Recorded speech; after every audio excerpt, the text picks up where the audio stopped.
What's up, YouTube? I'm Robert, and this is the Biker channel, or the BiKER Bar channel. Man, I need to get my shit together this morning or this afternoon. Dude, I don't even know what's going on anymore. Anyways, here we are.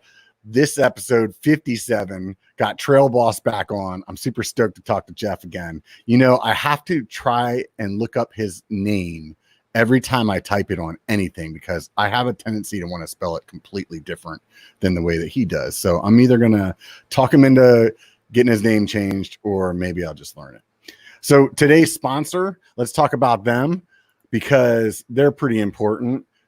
Today's sponsor is Patreon. You guys out there that are hooking up the show, keeping the beer fridge full. If it's $1 a month, it makes me happy. If it's $5 a month, you get a sticker pack, and I'm really happy. That's like a good IPA I can get with that, right? Not a full one. I need 2 people to be able to get a good 22, right? So that's your cue, guys. Head over there, get a sticker pack, get beer in my belly. That'd be awesome. Let's see. If you're listening on the podcast, do me a favor, leave a review. I love it whenever I read them. I got a comment from some, apparently podcasts go all over the place. And I got a comment from some podcast distributor that I never even heard of. And some guy was like, I love the show. I was like, this is great. I don't even know where the hell you're listening to it, but this is awesome. If you like if you like what I'm doing over here, like the video, or even better yet, subscribe, because I have a goal, man. I really want to see this thing hit 10K in 1 year. And according to some dumb website I looked at the other day, it says I'm only going to hit 6K. So I want you guys to prove them wrong. They don't know what they're talking about. If you haven't been on my Instagram or follow my Facebook, go check those out at BikerB1. And since there's not a company, let's say, sponsoring the show today, I want to take a minute just to talk about some products that I like whenever I don't have a sponsor. And today I just wanted to mention to you guys, I have religiously been eating these Cliff shot blocks for years. I love this mountain berry, but I think my new favorite is the salted watermelon. But then they also have these shots too, Cliff shots. They're like a load of hot goo in your mouth. We can get into that on a different podcast. Anyways, let's get going here. I got Jeff Lenosky on. What's up, Jeff? How you doing, brother? What's up? How are you? Good, man. I see you're rocking the haircut there, huh? The actual not a haircut. The not a haircut. It's not a haircut. Is that like a little party in the back? It's pretty much a full mullet now at this point. I stopped cutting it after Sedona. And this is it. Who knew Sedona was going to be the last thing that we did in 2020, right? Right? Yeah, I was looking through old video footage recently of all kinds of cheers shots and high fives, and nowadays you're like, ugh. Seems weird. No, it's so weird. It's so awkward. Without getting into all the jazz, I don't know. I have a hard time with the no fist bumps or handshakes, and it's you walk up to somebody and there's this awkward moment of what do we do? Are we allowed to touch each other? Are you one of the elbow bumpers, or you know what I mean? You're because I'm totally a high fiver, hugger. Yeah. Bumper, something. Right. Yeah. So can't do anything. Yeah, it's just so weird, man. I mean, I don't know. I don't know how I'm doing my best I can, right? What do you got back there hanging on the wall? Is some Mr. T bling back there? What is that? It looks like a cassette with a big chain on it, in gold. Yeah, there you go. That was a bike magazine video award back when videos were on DVD. Oh, not YouTube. What's a DVD magazine for the kids that are listening, right? Yeah. So Bike Magazine did a video award ceremony that they would do it at Sea Otter every year. And they would do best movie, best segment, best urban assault, which is what I won that medal for. Oh, right on, dude. Yeah, so it was for Chain Reaction 5. It was a series that was kind of East Coast based. Aaron Chase was always in it. Who's in my newest YouTube video. I don't know if you saw it. He took me for a ride on some e-bikes. Maybe that's a topic we can get into later. Oh yeah. Or maybe we'll call who hates him? Joseph? No, Joseph doesn't hate him. Oh no, Daily MTB rider hates him. Daily doesn't. Yeah. He doesn't. I don't know. When I talked to him though, I think by the end of the podcast, he was like warming up already. So I feel like he's swayable. Yeah, I don't know. I don't think I'll trade in my pedal bike anytime soon, but I think they are pretty sweet. Yeah, no, I haven't ridden. I have not ridden the e-bike mountain bike yet. Like the only e-bike that I've ridden, there was like a Norco demo that I was helping promote, and they had like a touring e-bike in the van, and they were like, dude, you at least got to try it out. And I was like pedaling up this hill, and it was just like, it blew my mind. So I could totally see how infectious it would be on a mountain bike. Was that how many times have you done a bunch? Or? That was the first time I ever really gave one an honest ride. And it was with Aaron, and he's sponsored by Shimano. I'm sponsored by Shimano, and he had a whole demo fleet of bikes because of his bike sponsor now. And we were in New Hampshire. I went up there to ride on Mountain Bike Park and a bunch of other places. And he was like, hey, we should go for an e-bike ride tomorrow. And I just figured I'd just go and just do it for fun. And it ended up being like, I mean, if you watch the video, it's on my channel. I've never edited back footage of myself and felt like nervous for myself. It was, it was super, super, super sketchy riding, all on the sides of cliffs and all these granite slabs in North Conway, New Hampshire, and just doing these insane climbs where you couldn't do it on a regular mountain bike. Like, I think I'm a pretty good climber, technical climber. You couldn't make these climbs on a regular mountain bike. Yeah. So, no, there's like a lot of people that say, I don't want to go off onto a huge e-bike tangent, but like I have so many friends that say they're just, if you're lazy or whatever, but I definitely wasn't lazy. We rode 4 hours and we rode stuff we would never ride. So it's like, you just unlock another level, you go further, you go further, you go faster, you climb more. It's not about like doing the same ride, making it easier. So, if you have that competitive nature in you, you're totally. Like, oh, I could climb a 10-degree slope with no motor. Let me do a 20-degree with motor. Yeah, it was fun. I won't trade in my pedal bike, but it was fun for sure. Yeah, I was talking to some other guy, and they did they were up in Downeyville, and they did like 8,000 feet of freaking climbing that day. It was like insane. I mean, I'm not saying I'm in amazing shape, but I'm in pretty freaking good bike shape, and there's no way I could do 8,000 feet on a mountain bike in a day. That's a lot of climbing for sure. Yeah, I think my biggest day was probably around 4,000, and that was a serious effort, Really? Yeah. So, did you ride today? Today, I actually did not ride my bike. How much how often do you ride? I probably ride 5 days a week, something like that. 5-6 days a week. But today I actually chilled and didn't ride. So it was nice to take a day off. Yeah, that's awesome. So 5 legit mountain bike rides, or 5 days, some days you're screwing around doing some trials, or how's that work out? I mean, I would say at least 4 days a week I'm going for. Well, right now it's been really, really hot. I mean, it's probably not as hot as it is by you, but for New Jersey with the humidity, it's been in the 90s constantly. Oh yeah, that's ridiculous. Yeah, it's really hard to not just go to the bike park every day. So I've pretty much been going to Mountain Creek every day, just riding. Yeah.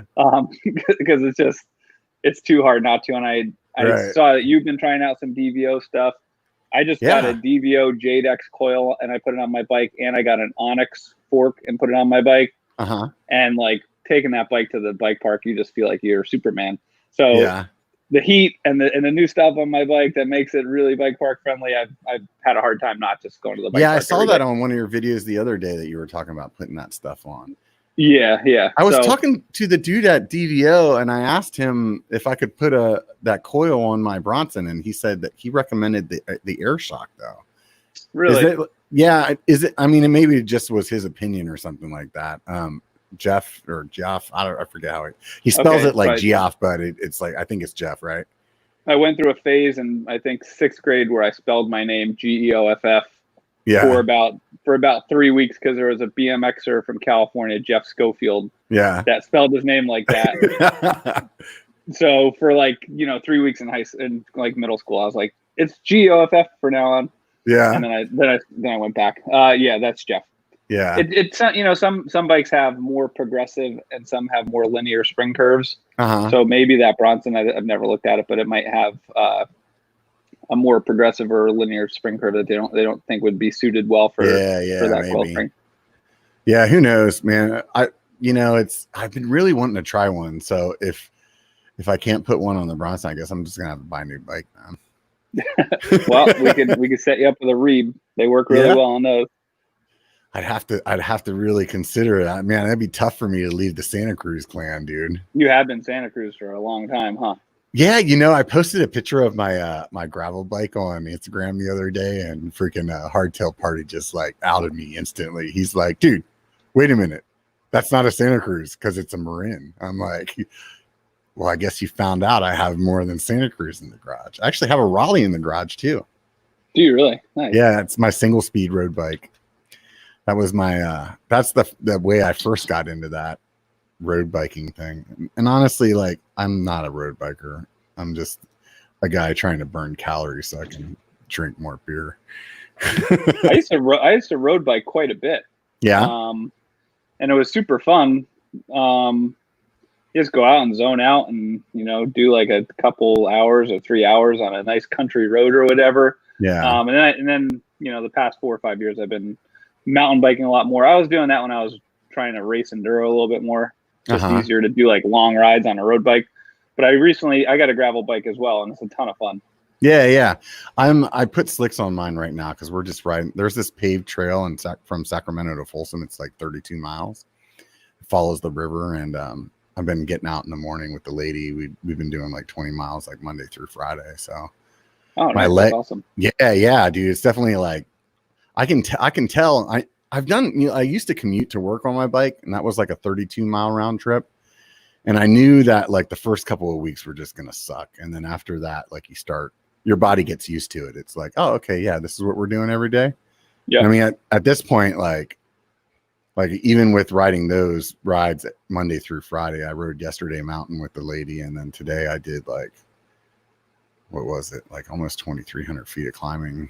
So it's like, that was on a mountain bike though, That's solid. Yeah. Yeah. No, definitely solid week, man. So I'm clocking some miles in, but it doesn't matter anymore because freaking Garmin's down, right?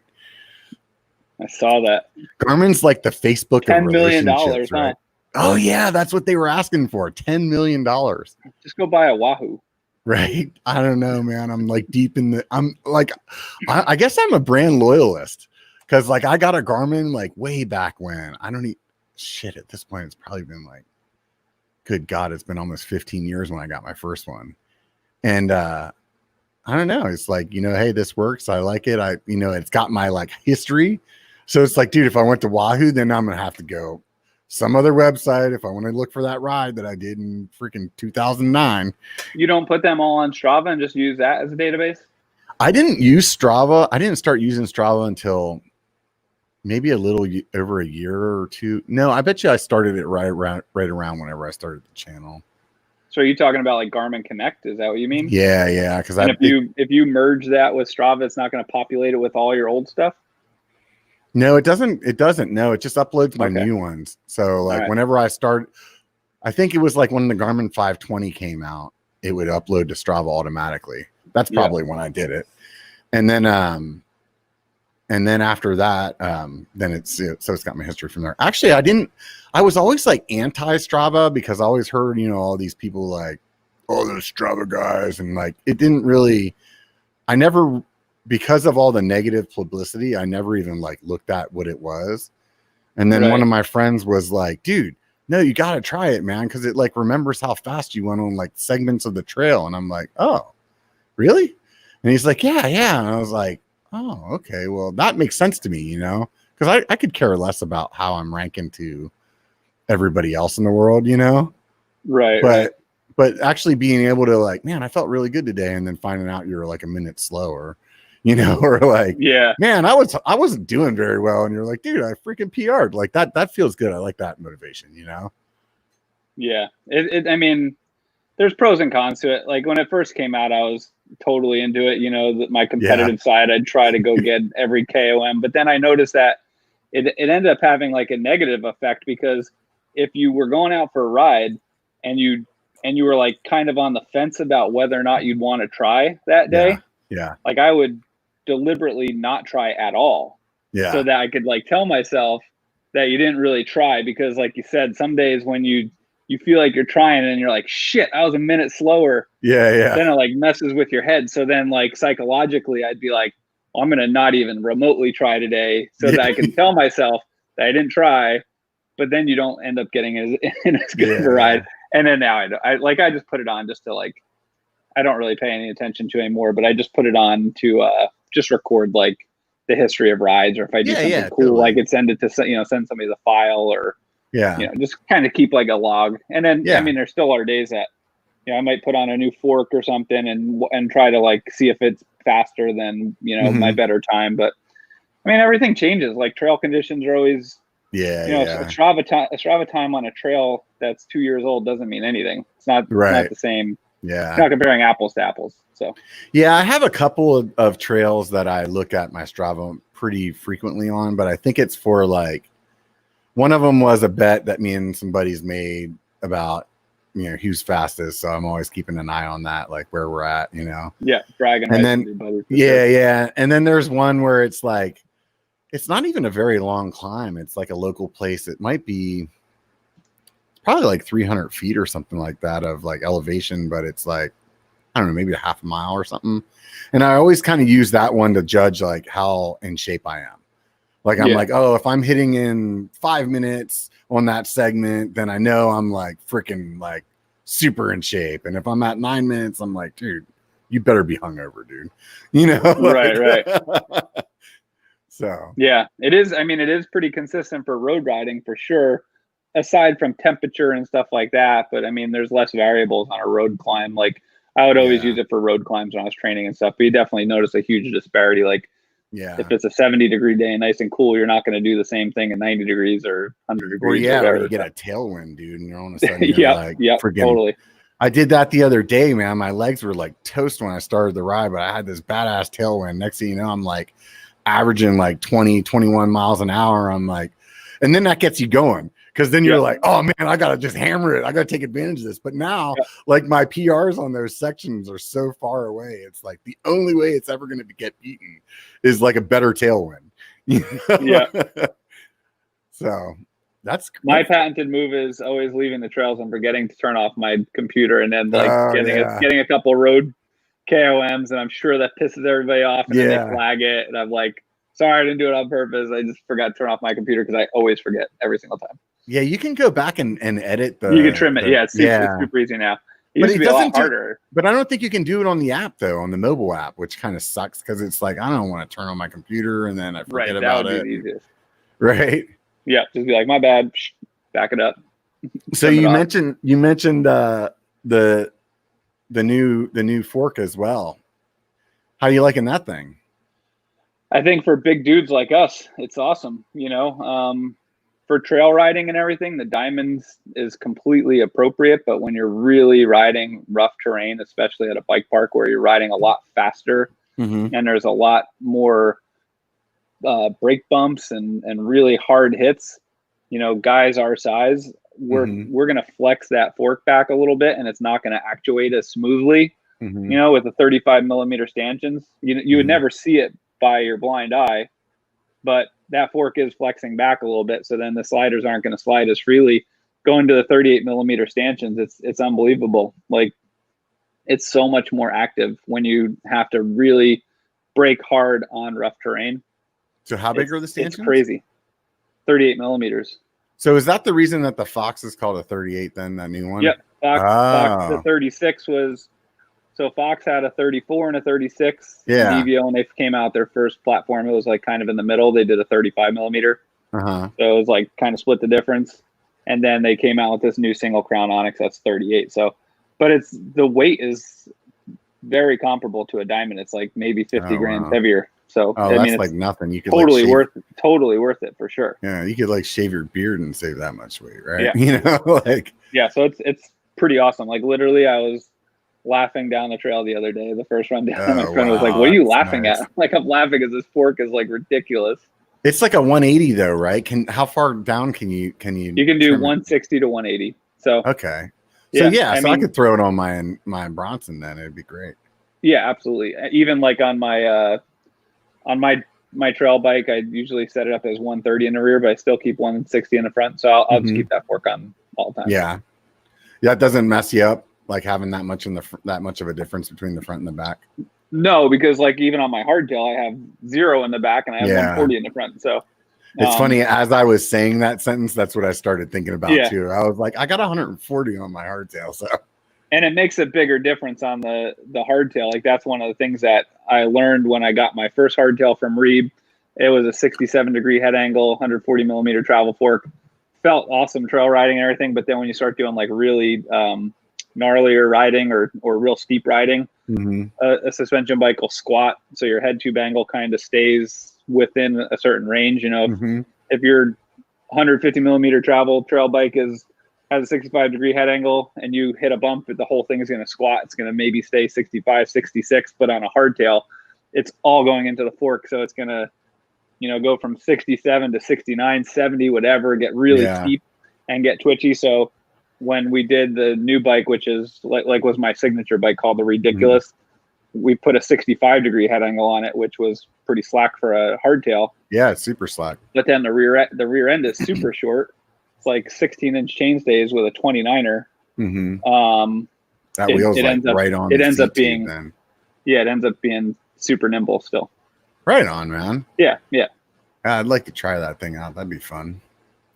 I'm on the fence with buying a 29er now. I for the longest time I've been a 27.5 guy, and when I got that Chameleon, I rode it with 29-inch wheels for a while, and then I went to the 27.5 Plus, which is definitely more comfortable, you know. But and it's really close to the same wheel size, you know, like the diameter. The wheel diameter is very very close.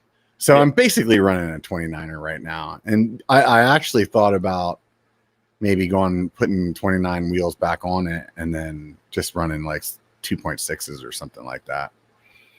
Yeah. 2.6 front, 2.4 rear maybe, or just on my hardtail I run 2.6s front and rear. Yeah, I have 2.8 on it right now. Okay, yeah. Saves my back. My lower back freaking sucks, dude, especially on the hardtail. After a while, it's just like it just gets beat up.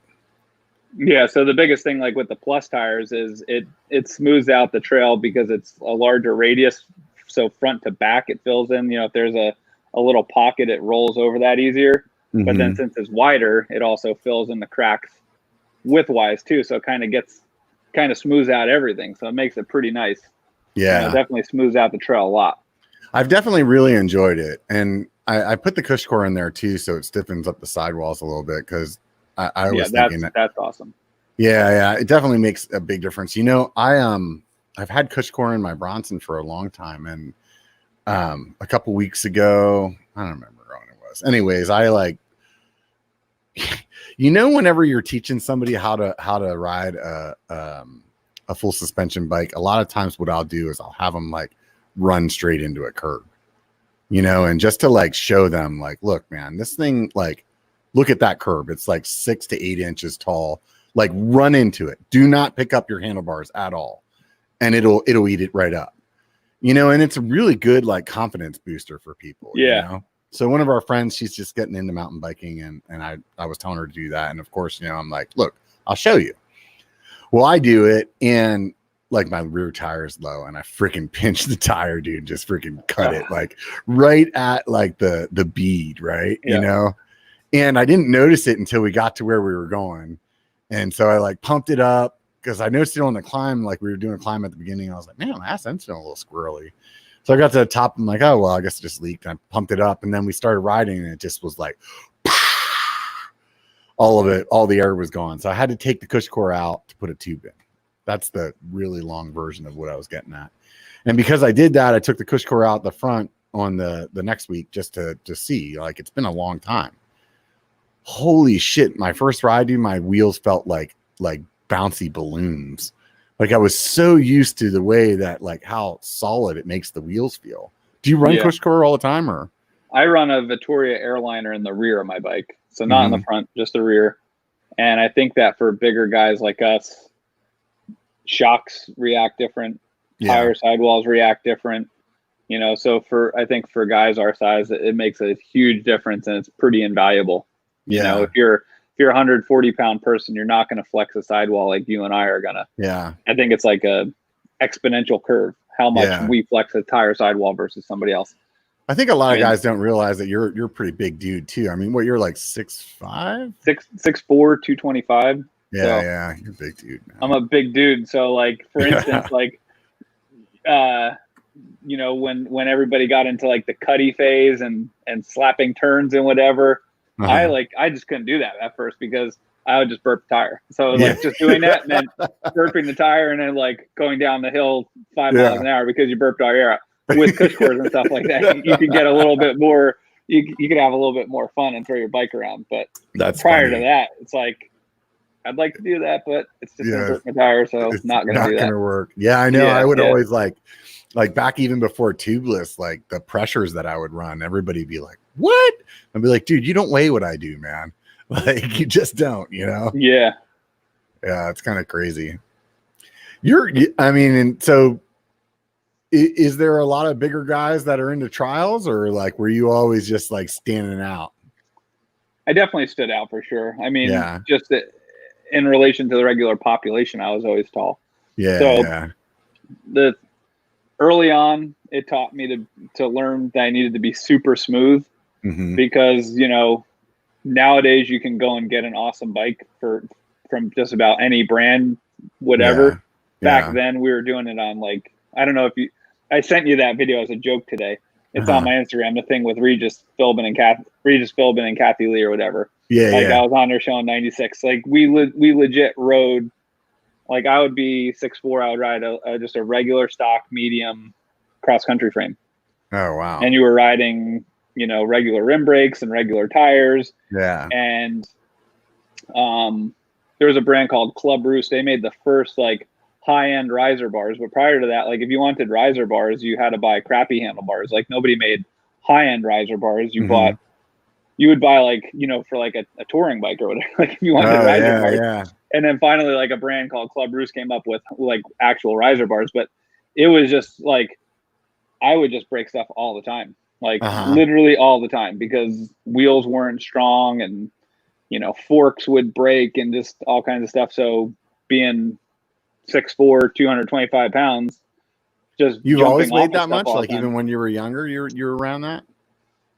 Pretty like, I mean, when I was super young, when I was in high school, I was probably, well, I wrestled in high school, so I wrestled 190 pounds, 189 pounds. Oh wow! So you're then when I went to college, I was probably like 245 because I was like Frank the Tank. Party guy. and then when I was on like Regis and Kathy Lee, we always did trials, and like with trials you always had like you always wanted to kind of try to fit in. So like, you know, you would wear the same kit as everybody else wore, and everybody was racing downhill and they were racing cross country in spandex. So we would do like if I got on Schwinn, I wanted a spandex skin suit like everybody else wore, you know, so you kind of had to make sure you were in shape during those years. Yeah, dude. I never did like that, literally riding in a leotard. And I remember being like so psyched. I remember the first year I got on Schwinn, I was like, you know, the oddball because no teams really had a trials rider back in the day. There was Hans Ray riding for GT. There was Libor Karas. He was riding for Volvo Cannondale. He was like came from the Czech Republic. Hans invited him over, and then Libor was really good. And there was one U.S. guy riding for the heck is it? Ross. Remember Ross bikes? Oh yeah. So a guy Mark Brooks was riding for Ross, and I was riding for Schwinn. Like that was the extent of like factory sponsored trials guys. So we would all like we wanted to play the part, and we wanted to look like we were on a team. So you wore spandex. Yeah, and it's mind-boggling now to think that like. Because I got into trials because I was into BMX and skateboarding. Yeah. So you go from that culture to wearing like spandex. You know, like nowadays people wear skinny jeans, whatever. It's kind of come full circle. But like back then it was like big baggy pants and whatever. And then like so you come from kind of like the streets, so to speak, because they were like urban sports. And trials riding was like the closest thing. I got my mountain bike because it was I was into BMX, and it was a mountain bike just seemed like a big BMX bike to me. So I didn't want to like ride far. I did race downhill, but like I was just better at trials, but like I didn't care how far I rode or whatever. I just wanted to like jump off stuff. Yeah. So you do that, and like you would do that with your friends all the time in jeans and t-shirts or whatever, but then you get on this factory team and you're like, I'm gonna put on spandex. And it was like we laugh now thinking like, what if you ever fell in the middle of a competition and ripped your spandex off or something? You know, like it was funny. Oh man, that's a mess, dude. I never crossed that line, dude. Even now, even when I'm riding the road bike, dude, I'm wearing mountain bike clothes. When I was younger, like in the 90s when I was riding mountain bike, it was like I would wear the spandex shorts, but then I would wear like Umbros over them. Because I was like, dude, I'm just not doing this, man. I'm not. Yeah. It didn't click for me. I was like, this just looks stupid. I can't do it. I've kind of always been like the guy who like tries to wear the appropriate gear for the job. And it's probably like super dorky, but like if I go for a road ride, I'll put on the spandex. I will. Yeah. And I'll be like upset if my helmet has a visor and stuff. Cause I'm like, I'm road riding. I'm supposed to be in road gear. But now my X factor is now I ride a gravel bike. Yeah. So you can get away with it. I justify that in my head. Cause now I can wear baggy shorts because I'm on a gravel bike. But if I went on like a real road ride, I probably still would put on spandex. Yeah, I couldn't do it. And then like if I'm at the mountain bike park, I put on the full face helmet and flat pedals because that's what you're supposed to do. If I go trail riding, I put on my SPDs and trail shorts and whatever. So that's interesting. So you switch between like you're not strictly flat, strictly SPDs, huh? You know, I was always like, I mean, I rode trials and dirt jumping and urban free ride and everything. So obviously you're going to do that in flat pedals. So I was always like really, really capable of riding in flat pedals. Like I can ride flat pedals in any circumstance. But then like wanting to be like wear the right equipment for the job guy, I would always like trail ride in SPDs because that's like what you're supposed to do.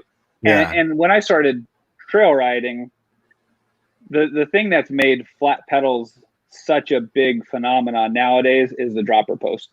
Yeah. If you were trail riding 10 years ago prior to dropper post, nobody was riding flat pedals because you can't ride flat pedals if your seat post is high. Like you that can't. Makes sense. That totally makes sense. The whole reason you ride flat pedals is because your seat's out of the way and you have all that leg movement to keep your feet on the pedals. Yeah, and the shoes are better. Right. But the biggest thing is like dropper posts like coming into 100% agree with you. I wouldn't have thought about that on my own until you just said that, but no, yeah, that totally makes sense. Yeah, so like I rode trials and my friends and I would always say like, man, wouldn't it be awesome to like ride trials in clips because you're like Superman. But the reason you wouldn't do it in trials is because trials is like golf. Like when you do a trials competition, everybody's so good that it's really just a matter of like putting your foot down one time could cost you the whole competition because everybody's super dialed and like the organizers would always be aware of what the people's riding ability was. So they just try to make things just out of reach because, you compete all the time. They know what everybody's capable of. Right. So if you're riding a course, say and you like lose your balance for a second and you just put your foot down, that's 1 point. If you were to fall over and like, even if you don't like wipe out, but you just like touch your hip to the ground or your knee or your elbow or whatever, that's 5 points. Oh, so man. It's not worth the risk of like clipping in because, if you put your foot down, it's 1 point. And if you get a 5, that literally like your competition's over. Like it's always that close. So we'd rather put a foot down if anything. Right. So we would always joke like, man, wouldn't it be awesome to do trials in clips? And there was a Canadian guy, I can't remember his name, that would do it. And it was like, it's awesome. Like the bike's totally connected to you. You can do like the craziest stuff, but just the risk is too high. So when I started trail riding, I would always ride clipped in just because, it's more efficient, whatever. And I had the fundamentals of riding flats. So I didn't have any bad habits. So I would always just ride it. And then as bikes, as I got more into it, my motivation for riding clips a lot of times are twofold. First thing is definitely makes technical climbing a little bit easier for sure. Like I'm not going to deny that. I could do, like, if any of the videos I've ever posted of doing a technical climb, I 100% could do in flats, but it's easier in clips. Yeah, because I've ridden trials my whole life. Yeah, you get like the upstroke and and everything. Yeah, that's the only thing I missed. Yeah, and then the second thing is, for me, have you ever ridden a downhill that you know that you can do 100%, and just like the difference of keeping a finger on the brake lever and riding death grip mentally is like so much more challenging for you? I see what you're saying. Yeah, there's a few downhills around my house. Like, I know I could ride it with my fingers on the brake levers, and I don't need to use the brakes. But when you go death grip, it's just an extra commitment in your head, and it makes the same trail. It's not harder, but it just makes it seem more difficult.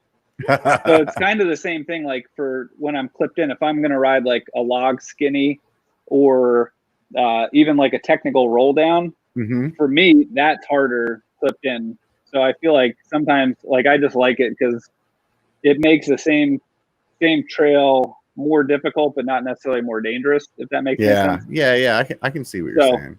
Yeah, like if it's a suspended log, say over a ditch or something, and it's only like 4 feet, something where you're not going to like die, Right.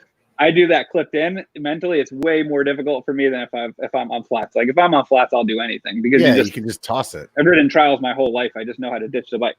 Totally. Like, actually, you could see 2 videos ago on my YouTube channel, I had a nasty spill, and it was because I was clipped in. Like, I went to get up on a rock, and then I watched that. Your buddy like grabbed your head right before you. Yeah, I went to get up a rock, and then when I went to take the second hop, which should have propelled me onto it, I was a little sideways, and like, all this technical riding is like a game of millimeters.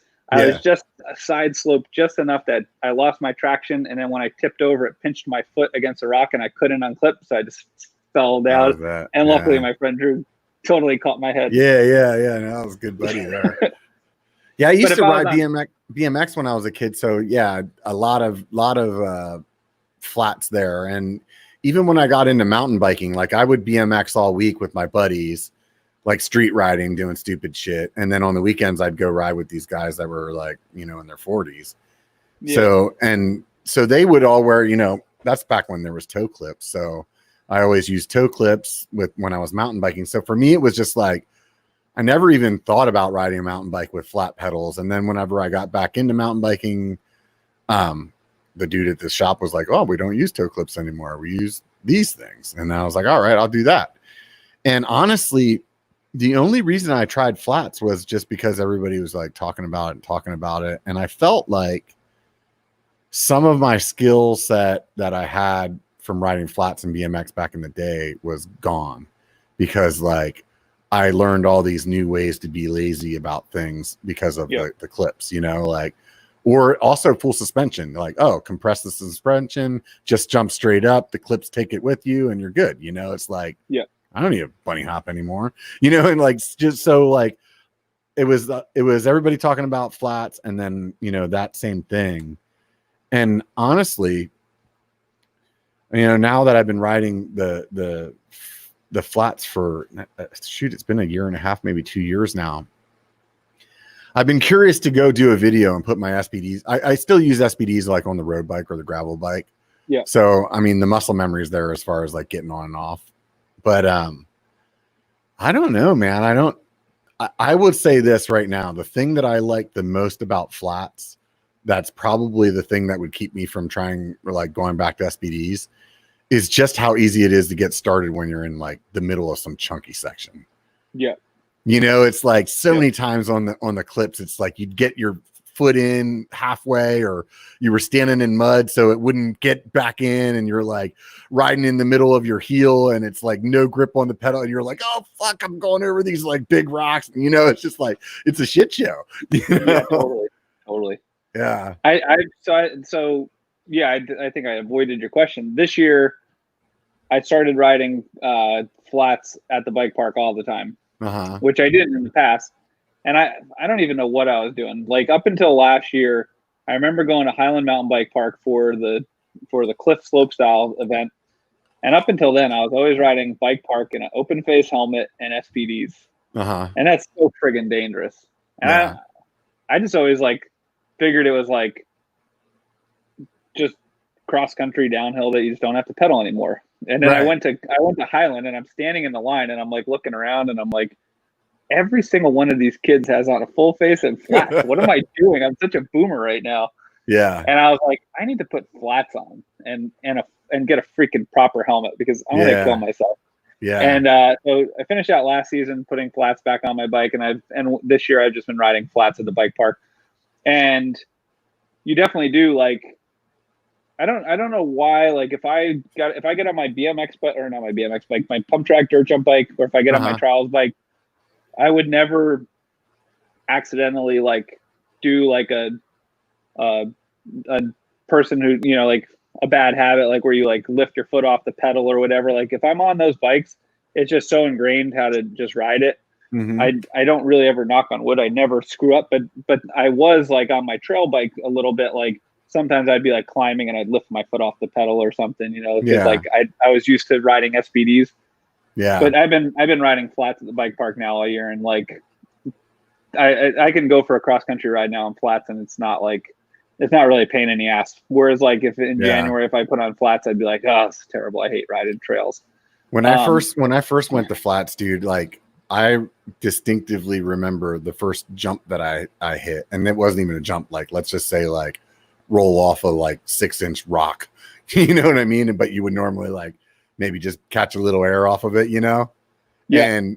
And the first time I did that, my feet came right off the pedal, dude, just smashed my nuts all over the top tube of the bike. And I was like, this is exactly why I need to ride flats. Cause like I completely forgot what I was doing. You know what I mean? And since then, like my cornering's gotten so much better because I'm actually paying attention to like driving my heels down and like, you know, just different things that I can't stress it enough, man. I've talked so many friends of mine in the past out of their flat pedals into clips.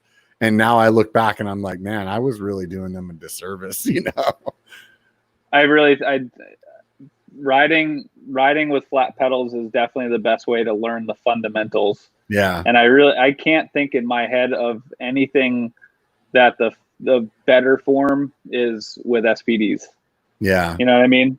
Yeah. Everything from like dropping your heels and all that stuff. Like I've had friends that learned on SPDs, and then to unlearn that stuff is really, really difficult. Yeah. But it's definitely worthwhile because I've watched them get significantly better just by putting on the flat pedals, and then not even for the purpose of becoming an awesome flat pedal rider, just to learn the proper body positioning and stuff like that, so that when you do ride SPDs or clips, whatever, that you're just doing it in the proper way. Yeah. So. Yeah. It's I think the only thing that I miss about SPDs is like when your legs are just dusted and you can start really using that upstroke, because you're like, oh, that part of my leg's not dead, so I can start pulling up here, and you know, you like have a little extra juice for that last climb that your buddy like mountain eased you into, you know? Oh yeah, for sure. So that, I think, you know, the other thing that helps with that though, that why I don't miss it as much is probably the oval chain ring. Cause it really like, to me, it just makes the whole pedal stroke like completely like predictable. Like it's like exactly the same the whole way through the pedal stroke. Yeah. So I think I've never ridden those. So what's your opinion? You like it? I really like it. And the other thing that I like it for as well is that I feel like I can up my chainring size and it doesn't hurt me as much on the climb. Because I don't know about you, but me personally, I really like to have a really big front chainring, because when I'm going downhill, it's not like I want to like, I'm some badass and I'm pedaling, you know, in the 10 on the back, and this, I ride a 34 right now. But for me, I want to like do as little like work to get to speed again, you know? So I want that 34 to be able to do like, come around that corner. I knew I scrubbed some speed, do 2 cranks, and I'm like back to where I wanted to be, instead of like 4 or 5, you know, or whatever it is, like, cause you're kind of spinning out. So I'm always trying to like get bigger on the front chain ring, but still keep it at a spot where if I'm riding up an elevation, that I'm not just walking my bike all day because I can't pedal it, you know? Yeah. So I travel a lot for bike riding, not so much right now, but yeah, normally I do. And until the 11-speed and 12-speed drivetrains came out, that was always weird for me because on the East Coast we could run, I could run like a 32 tooth chainring in the front, and it never really bothered me, except when I'd go to California or Colorado, and then you do have fast fire road downhills or high speed downhills. But we don't really have that around here a ton. Like the average, if you look at my Strava profile, like the average mile per hour of a ride isn't super high because you and I are probably climbing at the same speed to get to the top of the mountain, but then your downhill is way faster than mine because ours are zigzaggy through trees, whatever. So that makes sense. The gear disparity never really was that big of a deal. Yeah, so no, that totally makes sense. I never thought about that. But yeah, now with like Shimano 12-speed, I do run a 34 in the front. And when I go out to California, I'm not like spinning out of my gear the second I go down the hill because you actually do have those top end things. Yeah. I never really knew that was like such a big issue, except for when I'd go ride trails out, out where the average pace is much faster, because we both have the same steepness of climb, I'm sure. But I'm sure your downhill is a lot faster than mine. And ours are probably a little longer too. So you're like, you're like working up to a higher speed. And because I know whenever Gene, regular guy, mountain biking, whatever, he came out and like, I took him up to Tahoe and we went down like Armstrong Connector and Corral, and it was like 9 miles, he's like, I've never ridden 9 miles of downhill before, like ever in my life, Yeah. I think you guys rode that after I rode that. Yeah, I think you were there like 2 weeks before. I didn't know you were in town. And when I rode that, that was like probably one of my top 5 best rides I've ever done. It was like September, I think. Mm-hmm. And for some reason, well, I'm sure it's probably common for you. You had snow, which I was surprised from the East Coast. I'm like, holy crap, it snowed in September. Yeah. We had a whole bunch of snow and then it melted. So all those trails were like perfect. Just dialed. Yeah. And then it was like perfect bluebird sky, the day after a snowstorm, perfect trails. That was probably one of my top 5 best mountain bike rides of all time. Really? Yeah, it was. That's a really fun trail. I forget about that a lot because it's like, I don't know. It's just like a little bit more effort for me to get to South Lake. So for whatever reason, I don't go down there very often. Every time I've ridden that trail, it's been really fun. It's got like the right amount of like fun rock roll techie stuff and speed, and you finish it up with all like the bike park kind of like tabletops and stuff at the end, and it's a pretty good one. I love trails like that where they're like, you can make it gnarly if you want by going 1,000 miles per hour, but if you want to just cruise it and take it easy, like that trail is not inherently super hard. You can make it super dangerous if you're going really fast. But if you just want to cruise, it's like a good trail. Like that kind of trail I love that kind of stuff. And that trail has a bunch of like, I think Tahoe in general is like this, like just because there's like these big granite rocks here and there, like there's always these little beelines that you're like, oh, I could go over that, or oh, I could roll up that and pop off of that, or so yeah, it always makes it fun too. So what else you been up to, man? So let's see. I went to the Sedona Fat Tire Festival, saw you there, and then the world shut down. So it was honestly the longest that I've been home in over 20 years. I've basically spent the last 22, 23 years traveling a couple hundred days a year or something like that, at least. Yeah. And then now it's just like gridlock, but it's been good. It's good to get some downtime. I did a lot more how-to content for my channel and stuff like that, which was super rewarding because most of the time I'm trying to like juggle being a YouTuber, being a pro rider, whatever. And it's like getting pulled in so many different directions. So it's like my channel is like ADD. Like it's like, like normally it's like, here's a how-to, here's a trail in Tahoe, here's a bike check, here's a trail in New Jersey. Like it's just all over the place and no rhyme or reason. So like in April and May, I got to do like a bunch of how-to content and stuff like that. And it was awesome. You get a lot of thoughtful comments from people saying that was super helpful and everything. Mm-hmm. So that was pretty sweet. Have you seen has your channel like done a lot better since all this? Like, you feel like your content's getting better, or you think it's just people watching more YouTube because they're home? It probably grew 25% in that time span or something that. So that was pretty good. Yeah, definitely grew a bunch. And then I probably learned a bunch about editing again, because it's not like complete rush jobs all the time. I enjoy editing. I just don't always have the time to do it. Yeah. So when I see how much time like the top guys put into it. Yeah. Like, you'll sit there and be like, man, I wish I could get all those views. And then they're like, yeah, I spent 80 hours editing that. I'm like, right. Shit. Like, I put like 4 on the couch. I guess I should be happy with my fraction of views. Like, your channel's doing good though, man. I mean, you got like 50K subscribers, dude. So yeah, I'm super, super happy. I have a very, very core audience. So yeah, I'm super happy. Right on, man.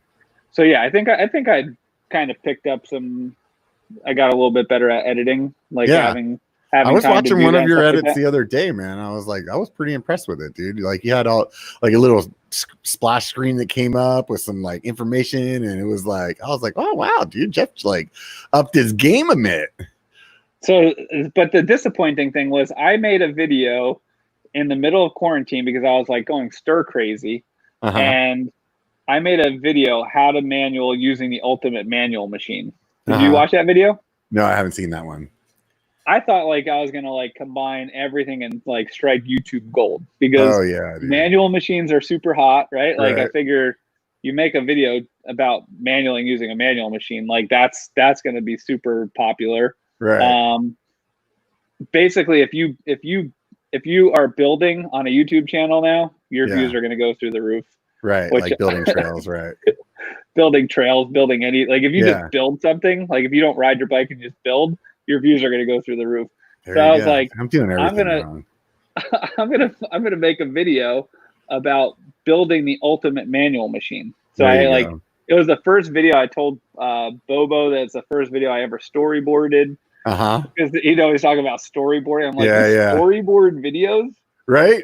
I'm like, I just go out and ride, and then I'm like, shit, I forgot to get these 3 shots, and then I like go back and get them, and then I'm like, oh shit, I need 2 more shots, and I go and like put on the same outfit for the 3rd day in a row and go get it. I'm like, you actually plan this stuff? And I'm like, that's why you're so good at it. Right. That's exactly why my channel hasn't grown for shit, because I would do the same thing. I'd just go ride and then I'd get home and I'd be like, oh fuck, I guess I gotta make a story out of that. Dude, I'll literally ride in the same outfit 3 days in a row or 4 days in a row to finish a video. Like, right. Yeah, no, I've definitely done that. It doesn't smell too bad. I could pass this off. And in reality, probably nobody would ever even notice if I wasn't wearing the same shirt anyway. Like, right, yeah. So I made this whole video like where I storyboarded and everything, and the premise was that I made an awesome drawing too. Like, I haven't drawn, I can't remember the last time I drew, and I like busted out a paper and made like a sketch, like 3-dimensional drawing, and nailed that. So the premise was that I was gonna start drawing a manual machine and say, today I'm going to teach you how to build the ultimate manual machine, and hook them in thinking like that I'm going to build something. And then like, as I draw the sketch, I'm going to start making the sketch and tell you like what every component of a manual machine does to teach you to manual. Right. So like, I'd start with the base, and then like, here's why you need a base. Cause then you do this, and you need like the back bar, and you need the side feet, and you need the thing to keep you from looping out, and like describe all the components to a manual machine that help you do it. But as I was drawing it, I kept cutting to shots of me like doing it in a parking lot, and like saying like, you need a chain to keep your front end down so you don't loop out. Kind of like when you're doing a real manual and you just use your brake to keep your front end from going too high. Yeah. And then like basically I go through and I explain how to do a manual, and then I made this awesome drawing. I just crumple it up and throw it in the garbage can, and I'm like, well, the best manual machine is just doing it. Right. Oh, no, okay, that's cool. And I was like, this is gonna be gold, and like, it got views, but it wasn't like dude, every time I think I figured out the algorithm, man, it just shits on me. But anyway, that if anybody's watching and they want to watch what I think is my best production, that's the one. Not best riding, but best production. Like I was like super happy with that one. I'm gonna have to check it out. I'll have to check it out for sure. That was my I just recently did a video about how to. Originally, it was like how to be a YouTube, like how to do YouTube, like how to start a channel. That was good. Yeah. And then I ended up changing the thumbnail to be like how to utterly fail at YouTube, because it just was, because I was thinking man, everybody, you search YouTube and it's like how to start a channel, 10 million views, how to make money on YouTube, 10 million views. I was like, dude, right. I'm going to tap into that. And then, I'm going to make it sarcastic and funny. So they're going to, start out watching it and then they're going to think it's funny and they'll stay for that. Yeah. Right. Most people didn't even want to watch it because they were like, oh, I watch mountain biking. This isn't going to be something I really care to see. So then really, it was I watched that video and I thought for sure that was going to kill it. Oh for man, you. I thought that was going to be the one that made me YouTube famous, man. I was like, and I spent a shit ton of time on that. Once again, I did not storyboard though. I just had an idea of what I wanted to do. So we took a bunch of shots and stuff like that. So, but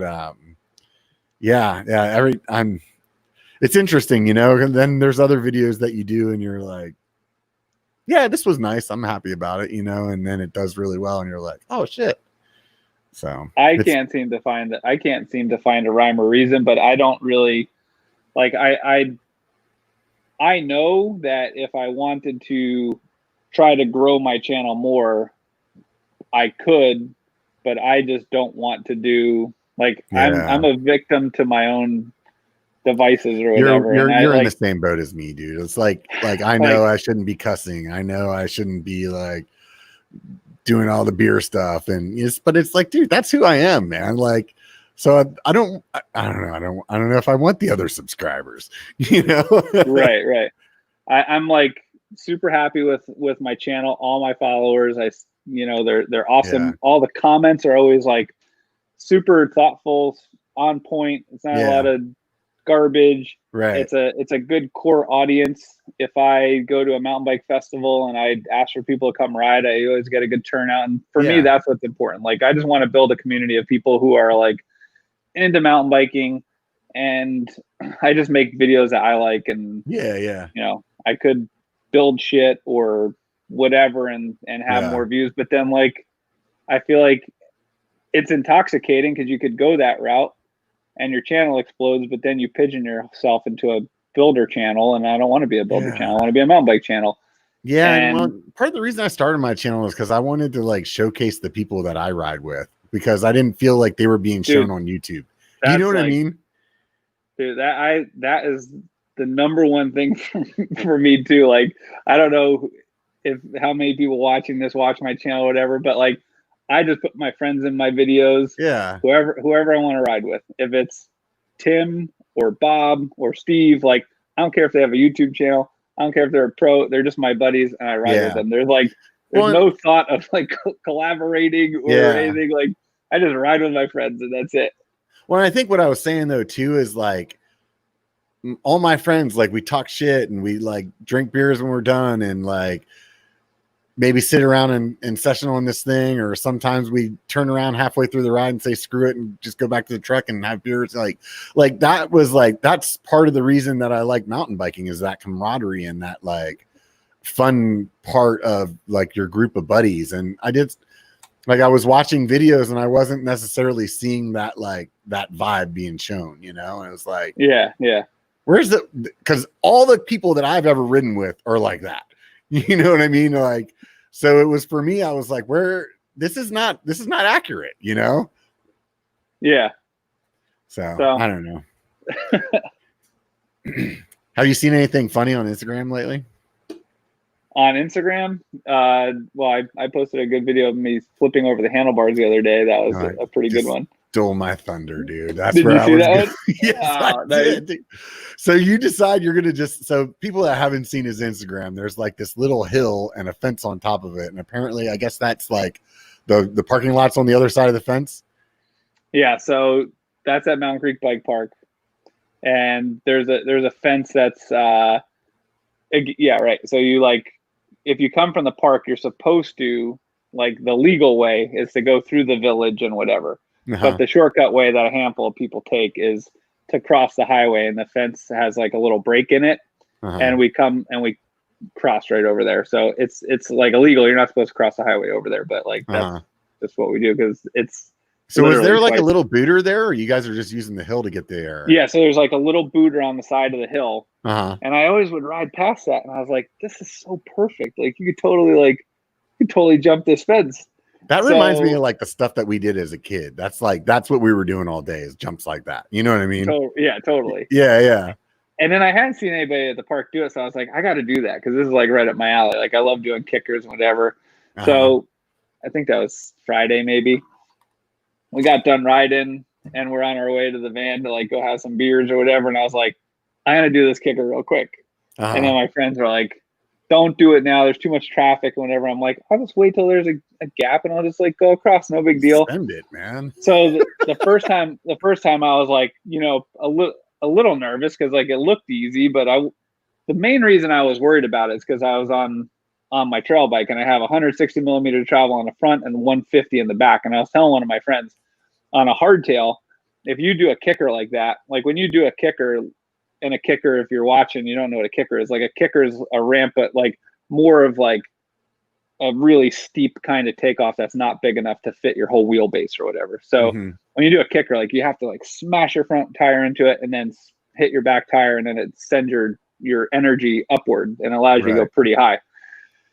On a hardtail, like I would clear that fence by like 10 feet, but on a suspension bike, I just wasn't sure how much loft I'd get because like suspension sucks up everything. Yeah. So the first time I went pretty fast because I was like a little nervous and I just wanted to go too fast. And I hit my front tire on the fence and my back tire. I went over and I cleared it fine, but I front tire bonked and back tire bonked but made it over. So then I was like, all right, I got to go a little bit slower. And then that was one of my Instagram video where I just went too slow, hung up my back tire and just ate shit super hard. and then the making the Instagram video is the third try where I then went too fast, went too slow. Third time I went just the right speed. Are you one of those guys that goes back and does it again right away, or you're like, I did it, I'm good? Well, I screwed it up the first time. I had my front tire and my back tire. Then I cased my back tire. And then my friend was like, that's good enough. Don't do it again. And I was like, I'm 49 years old. If I don't do this right now, this is going to hurt tomorrow. So I'm just going to go do it right now. So then I got up and I just did it right away. But it's illegal and shit like that. So I probably won't like do it every single time. But I did get up and did it right then before like the pain set in. I got a sore neck today a little bit because I'm sure, man, your shoulder. I had all grass stuffed in my helmet and stuff like that. Yeah. I was watching you hit the ground. I was like, man, I'm sure your shoulder big feels man good. to hit the ground, right? Yeah, it's definitely. I don't know, man. I would assume that when you're lighter, it doesn't feel as bad when you hit the ground. anytime I crash, it totally puts it in perspective of like, imagine being a NFL player, and like when you take a crash. If I take a crash, I'm like complaining about it for the next week. You know what I mean? Yeah. And then I'm like, that's like Tom Brady getting one sack, and he gets sacked like 20 times a game, 16 weeks a year. I'm like, I don't understand how they do it. Like, crazy. Yeah, even with all the pads, I mean, they're getting hit by like a car, man. You know, like, oh, dude, imagine 11 guys that are as big as you just wanting to take your head off, dude. Oh Lord.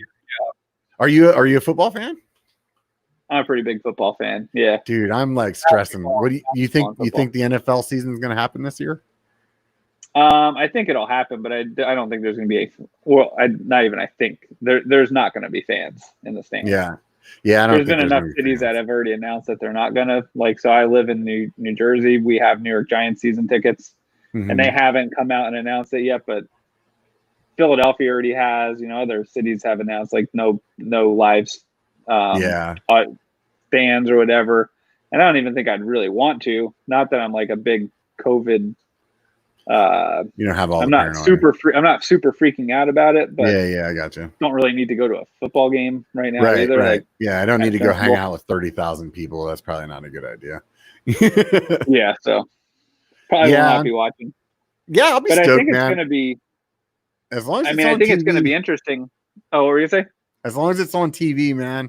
You know. Otherwise, what do you do for every Sunday from like August to like January, dude? You're gonna have to come up with something else to do.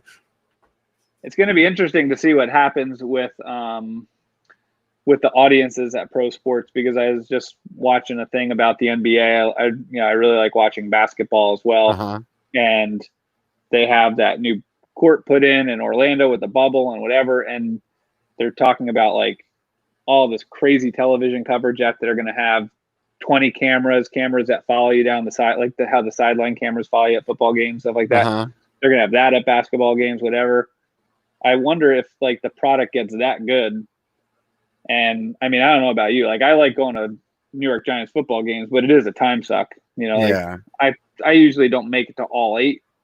There's been a couple years in the past few years where I've been injured and I do make it to all the games. And then there's when I'm not injured, like I can't make it. I feel like I have a better watching experience watching the game at home. Like usually when I go to a game, it's like, it's more about like drinking a bunch of beer with your buddies. Yeah. And So that's exactly what I was going to say. Like you go to the game, it's a time suck, but usually you end up going. I don't know about you. I don't think you would, but I do. I get hammered. Oh, I definitely wouldn't. No, you definitely don't do that. Never. And then like you go to the game and you're like, what happened? I missed that play. Rob, did you see what happened? No, and you're like, I was looking at that chick over there. And if you're at home, you just sit on your computer, you rewind it on the remote control. Right. And I feel like this year the product's going to get even better. Yeah. There'll be more cameras, whatever. So I wonder, like, next year people will just be like, you know what? I made it through a whole season. My life didn't end not going to a football game. Like, I wonder how that's going to affect season tickets and whatever. I don't know. I don't think it'll affect it, honestly, dude. Because honestly, like, to me, it would be like I'm not a person. I don't have a season tickets, you know. So it's like I'll cherry pick 1 or 2 games of the year that it's like, hey, my team's playing my buddy's team, you know, or it's going to be like, I'm a Dallas Cowboys fan, so it's like, hey, I'm going to drive down to or fly down to Texas and see a game, or like we're going to go watch my lady likes the Niners, so it'd be like sometimes they would play the Niners, so we'd be go see them play and stuff like that. So I don't know. What do you think is going to happen in Dak Prescott? I think he's going to sign them. He's going to get the money he wants. And dude, you really think the Cowboys are going to get rid of that guy? I'd be pretty surprised. Right? that would, I feel like it's just the way they like negotiate and whatnot. So anyways, let's get back to mountain biking, right? Yeah, exactly. What's that USA jacket you got hanging up behind you? That is from 2001. I was on the world's team for US trials. Right on, man. And then that's my national championship jersey. What do you think out of all these like accomplishments that you've had in your professional career? Like, what's the one that like means the most to you? Probably, I don't know, maybe like that video award, because that was like during the heyday when mountain bike videos were real big, as far as like, you know, putting out a DVD segment and stuff like that. And, you know, my really good friend Aaron Chase was always like super popular with mountain bike free ride and stuff like that. And with that, New World Disorder or this chain reaction segment, I just happened to find a whole bunch of like banger moves like over the course of a year, and it just came together in a good video part. So yeah, probably that one for sure. You miss doing videos where you have like a production crew following you around doing that kind of stuff? Like, would you like to do one of those like I mean,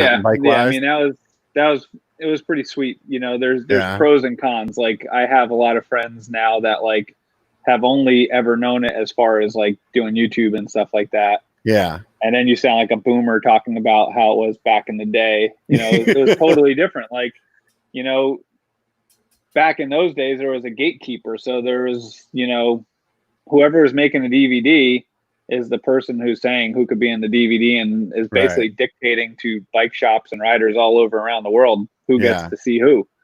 You know, so if you were lucky enough to get in, it was a big deal. It wasn't like YouTube nowadays. Like, you didn't have to compete. You had to produce, but you didn't have to compete.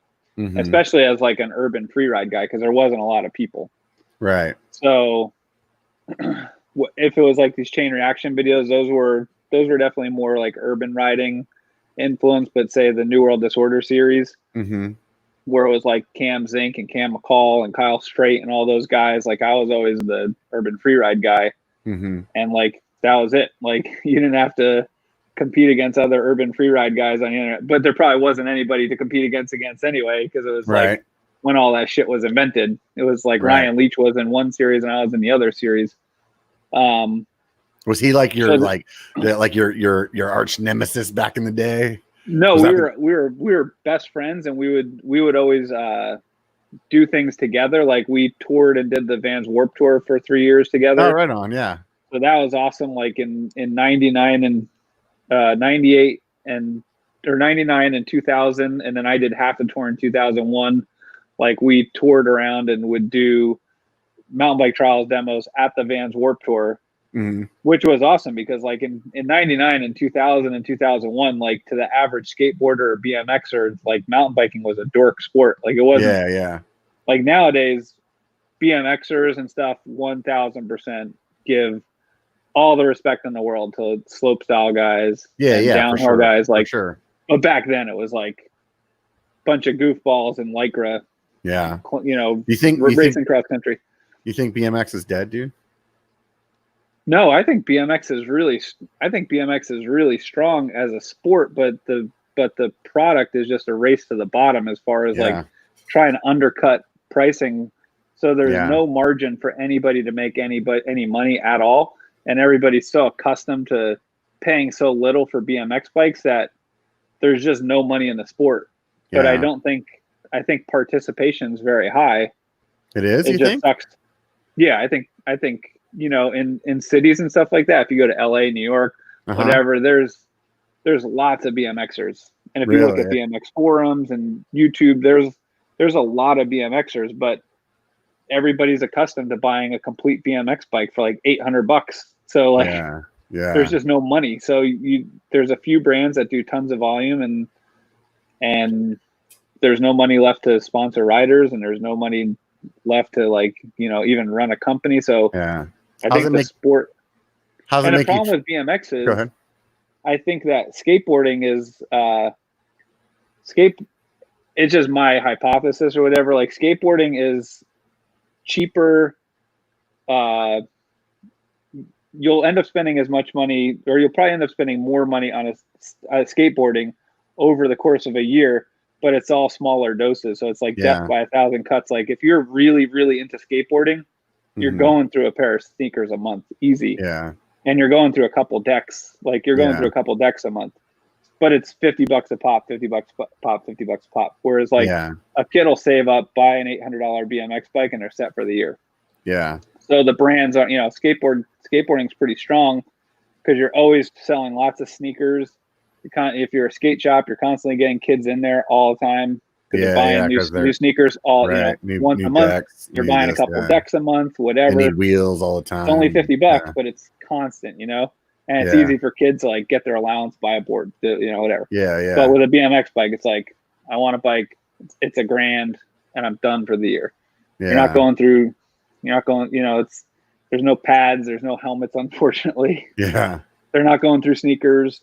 So it's like, you get it and you're done. So I think that's probably why skateboarding is a little bit stronger. I was talking to somebody the other day, and we were kind of thinking maybe, you know, mountain biking has something to do with BMX not being as popular there too, because it's really, it's definitely a lot more popular than it was, you know, when I first started. I mean, when I started mountain biking, I was in high school still.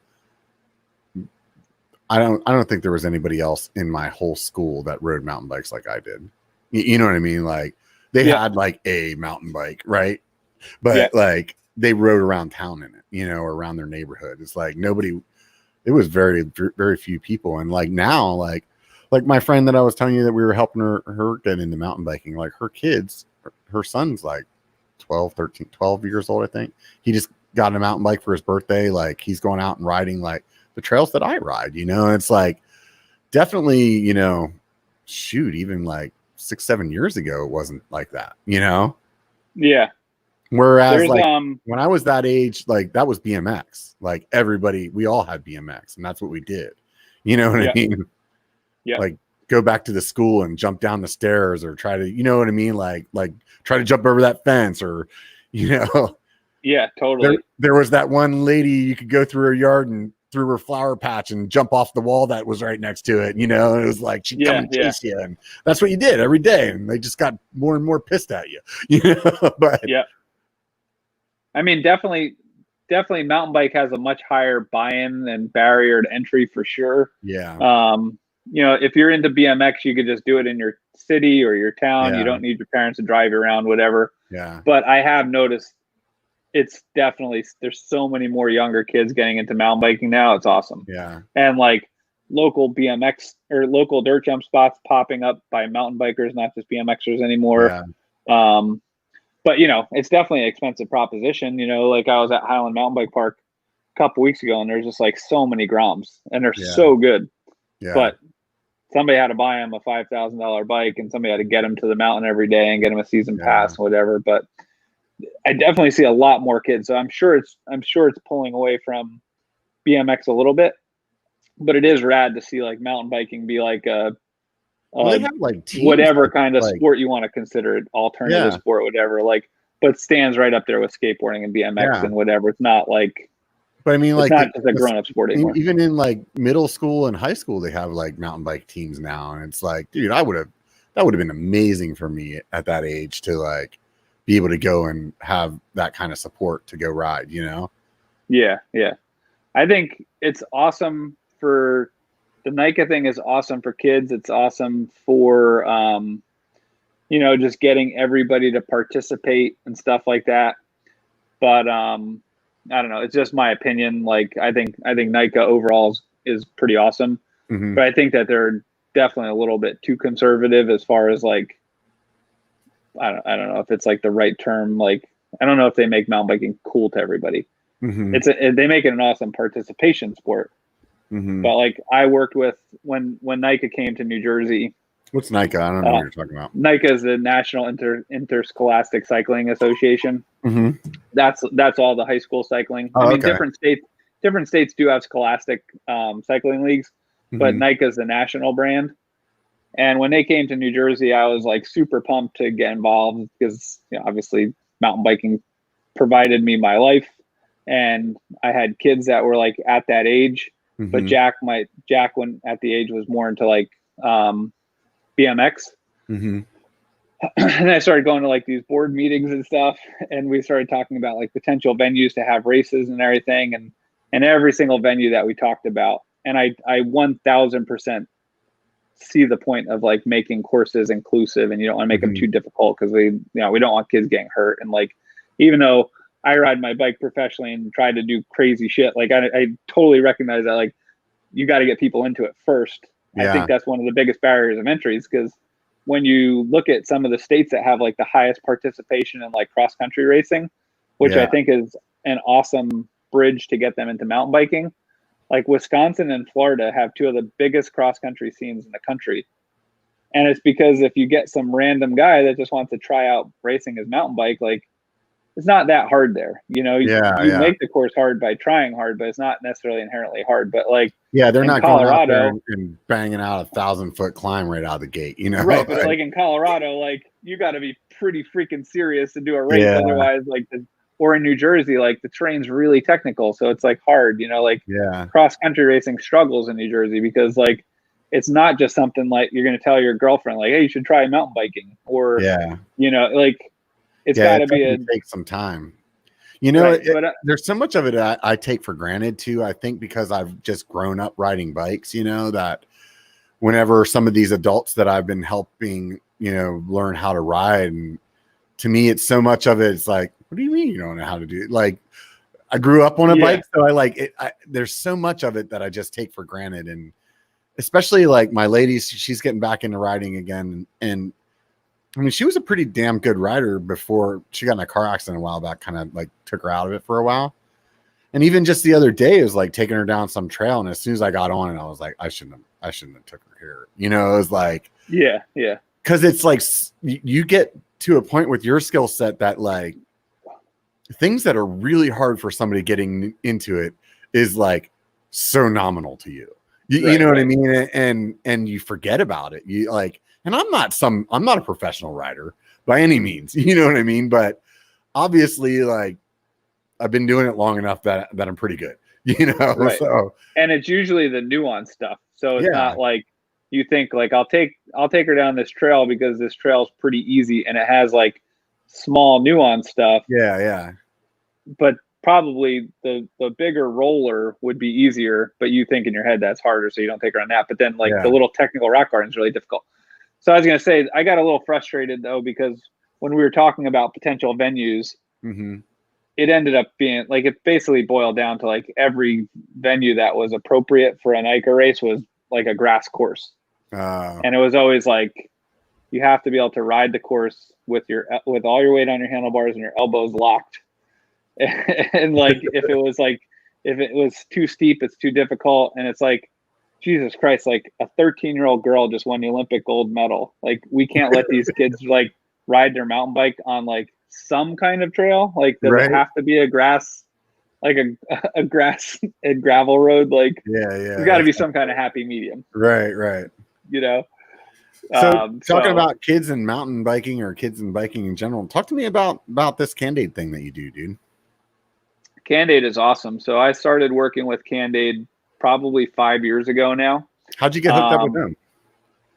So I got hooked up with them because actually it probably wasn't 5 years ago. It was probably 4 years ago. It was when I first started like really paying attention to YouTube, and I saw that Nate Hills was popular on YouTube and Nate Hills was sponsored by Oscar Blues.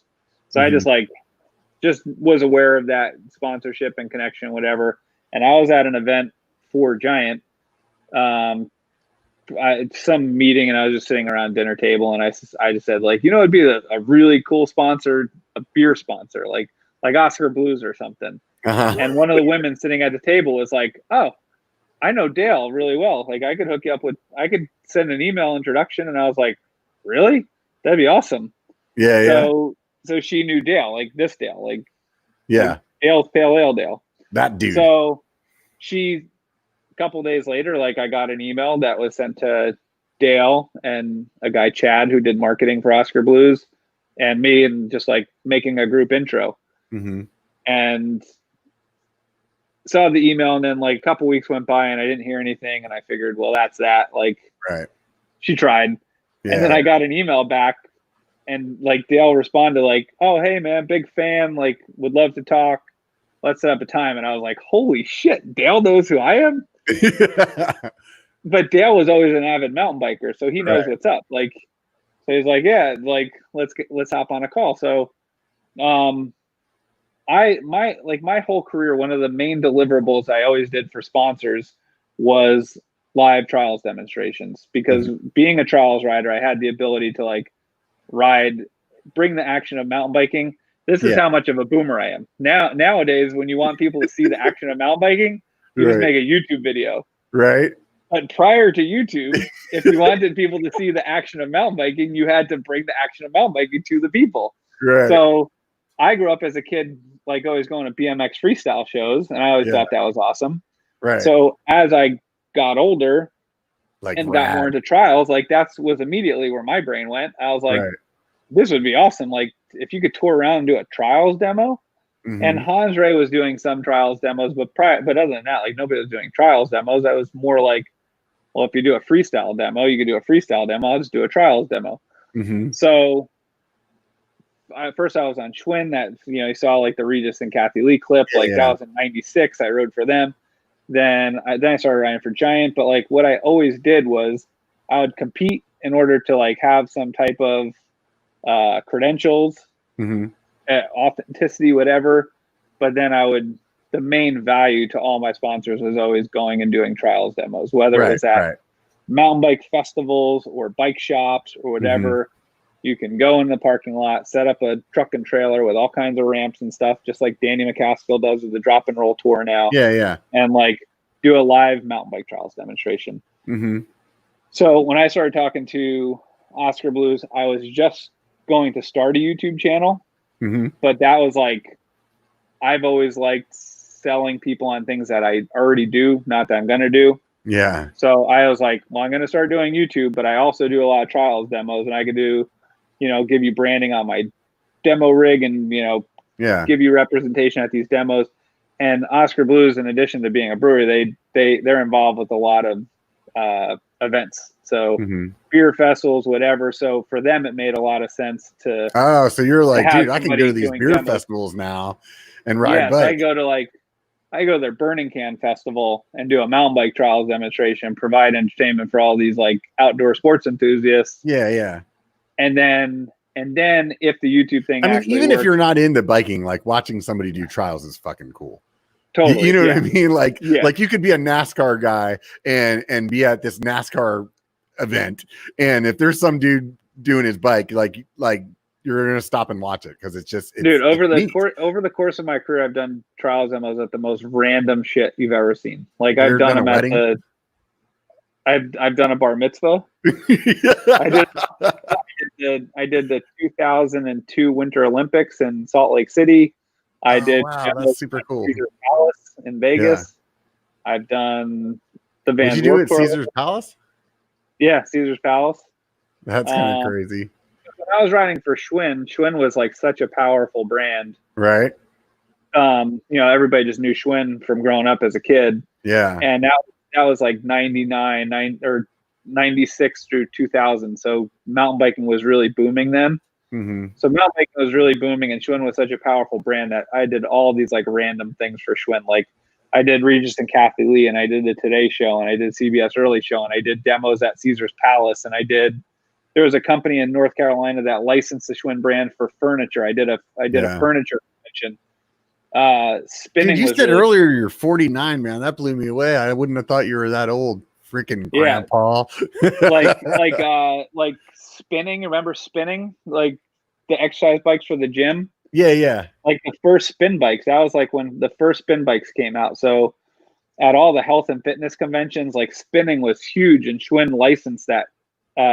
Johnny G was like the guy who invented the spinning bike. So the first spin bikes were always Schwinn bikes.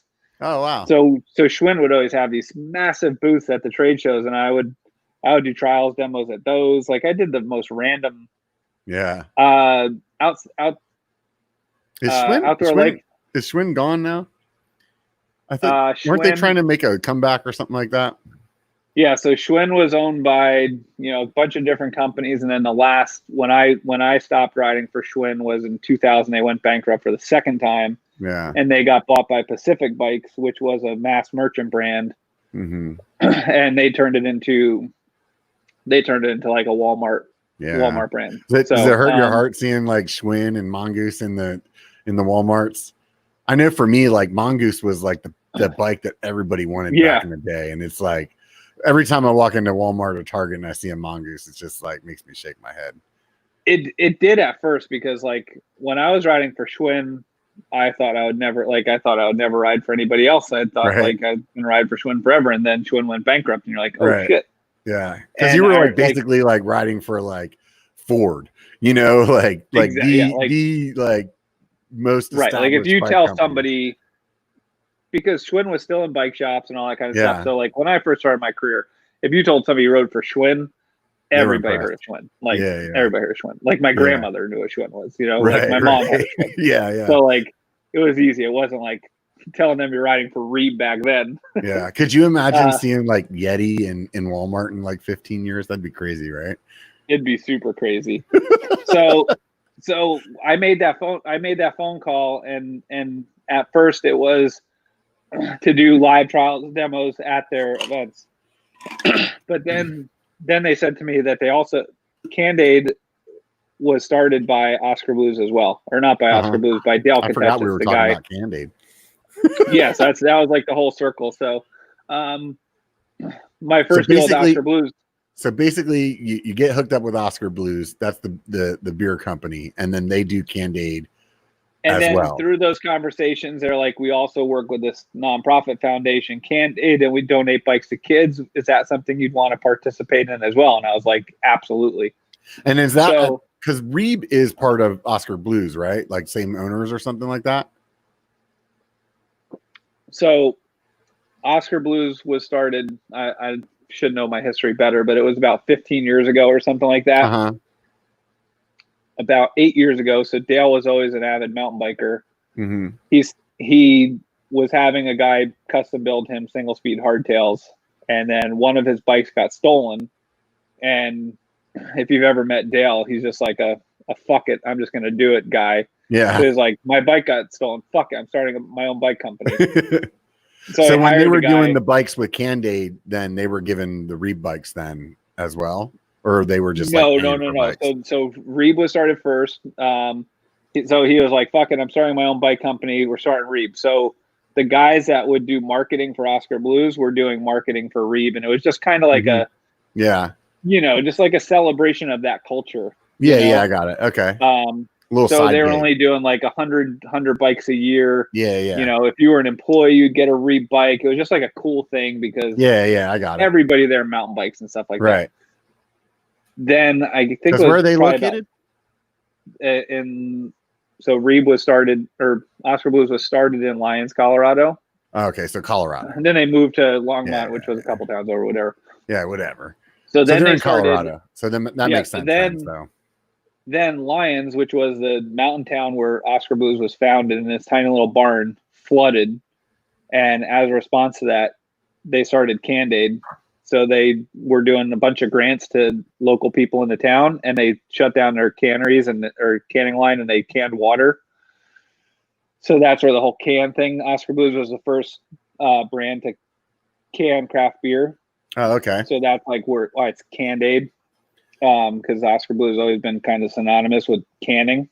Okay, I got it. Going back then, canned beer wasn't as such a thing as it is now. So they started Candid. So here I was riding for Giant and Oscar Blues and trying to do stuff for Candid, but I didn't have a ton of time to do stuff for Candid. So I would do like 1 or 2 bike donations a year, whatever I could fit in, but I really wasn't able to do a ton. And then 2 years ago, I just got to a kind of like an impasse with Giant where their goals, what they want, where they want to take their brand and what they wanted to utilize me for wasn't really what I wanted to do. Yeah, I get it. I started to see like YouTube getting really popular, and like I just didn't have the time to do that, riding for such a big brand and whatever. So I started looking at other options and was looking at a lot of big brands, thinking like, well, I'm gonna go for I need to do the same in order to like keep doing my thing. But then the good thing was I rode for Giant for 17 years. So you never really know, like, did they just keep me around because they all like me, or do I still have value in the industry or whatever? Right. I honestly wasn't sure. Then you started a YouTube channel and you're like, wait a minute. I started looking at like, so I started talking to other brands and stuff, and like people were interested. So I was like, well, that's good. Right.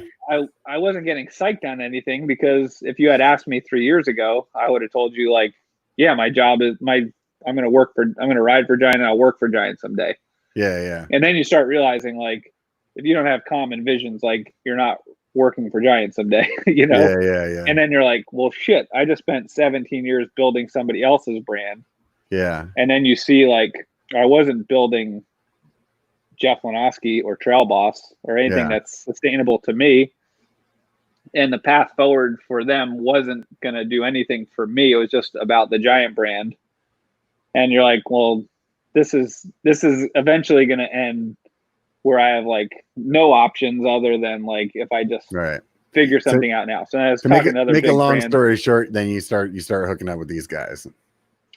Yeah, I was talking to other big brands, and just I wasn't really psyched on any of it. And it was right in front of my face. The girl, Diana from Candid, was like, well, how about if you ride for REEB? I was like, that would be awesome. Like the skateboarder, punk rock BMXer in me like loves that idea. But I don't know how like that could actually work. And they're like, well, you should just get on a phone call with them. And at the time, it was only 4 of them. Now I'm number 5. And we decided like I could help with marketing and sales and, you know, product representation and all that kind of stuff. And and do more stuff for Candade. Yeah. And we just realized like, you know what, this actually could work. And so it was literally the best move I've ever done in my career. Yeah, I'm super stoked for you, man. I remember when the giant thing went down. I remember talking to you on the phone about it and stuff. So I'm glad that it worked out for you this way.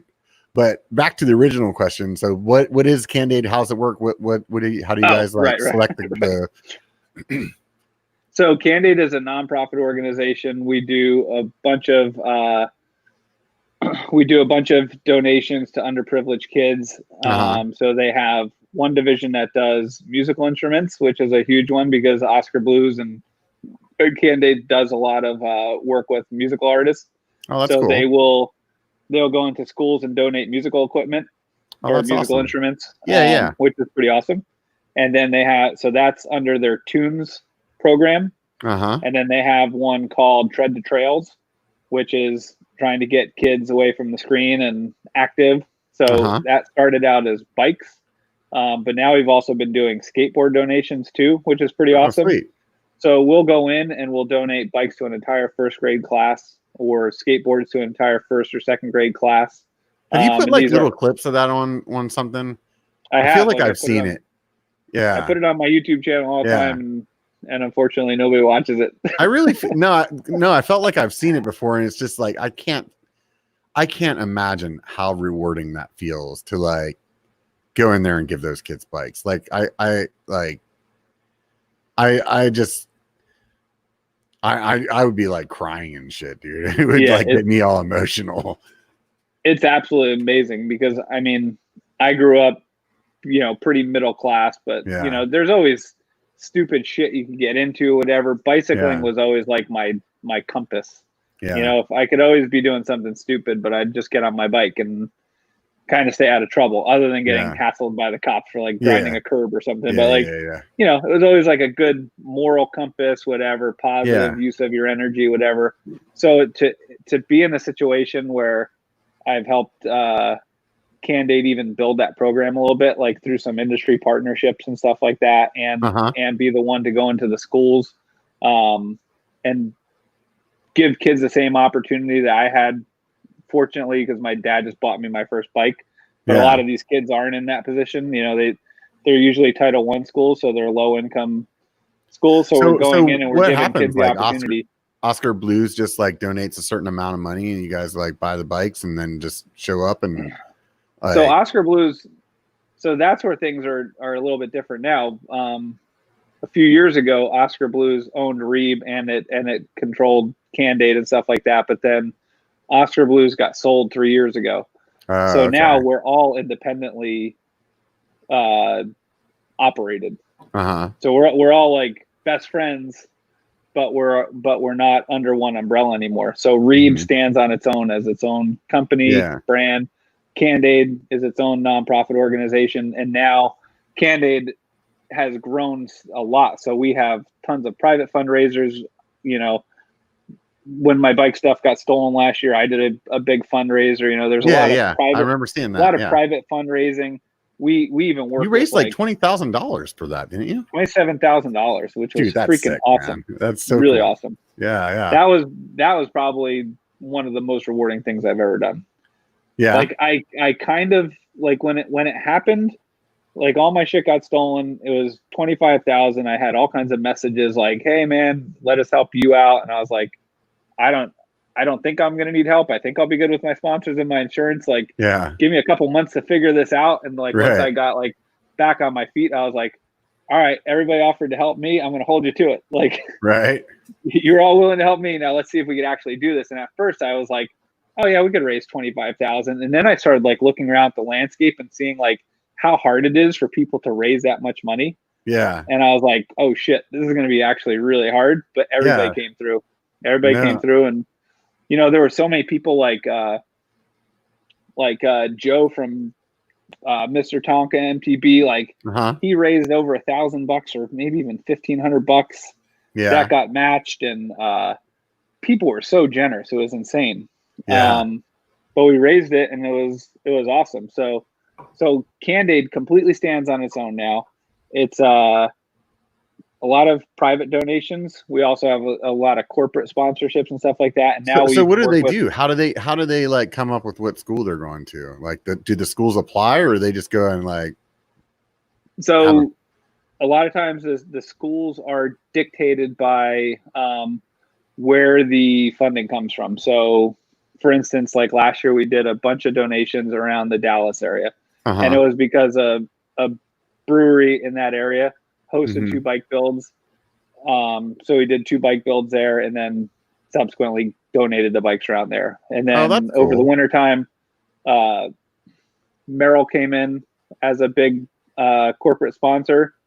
So we did a event in Michigan, and then we donated those bikes in Michigan. So a lot of times, like when you guys were building all those bikes at Sedona, did you guys like give them out in like Phoenix or something like that? Or so the one in Sedona was awesome. We did I think we did two bike builds in Sedona, didn't we?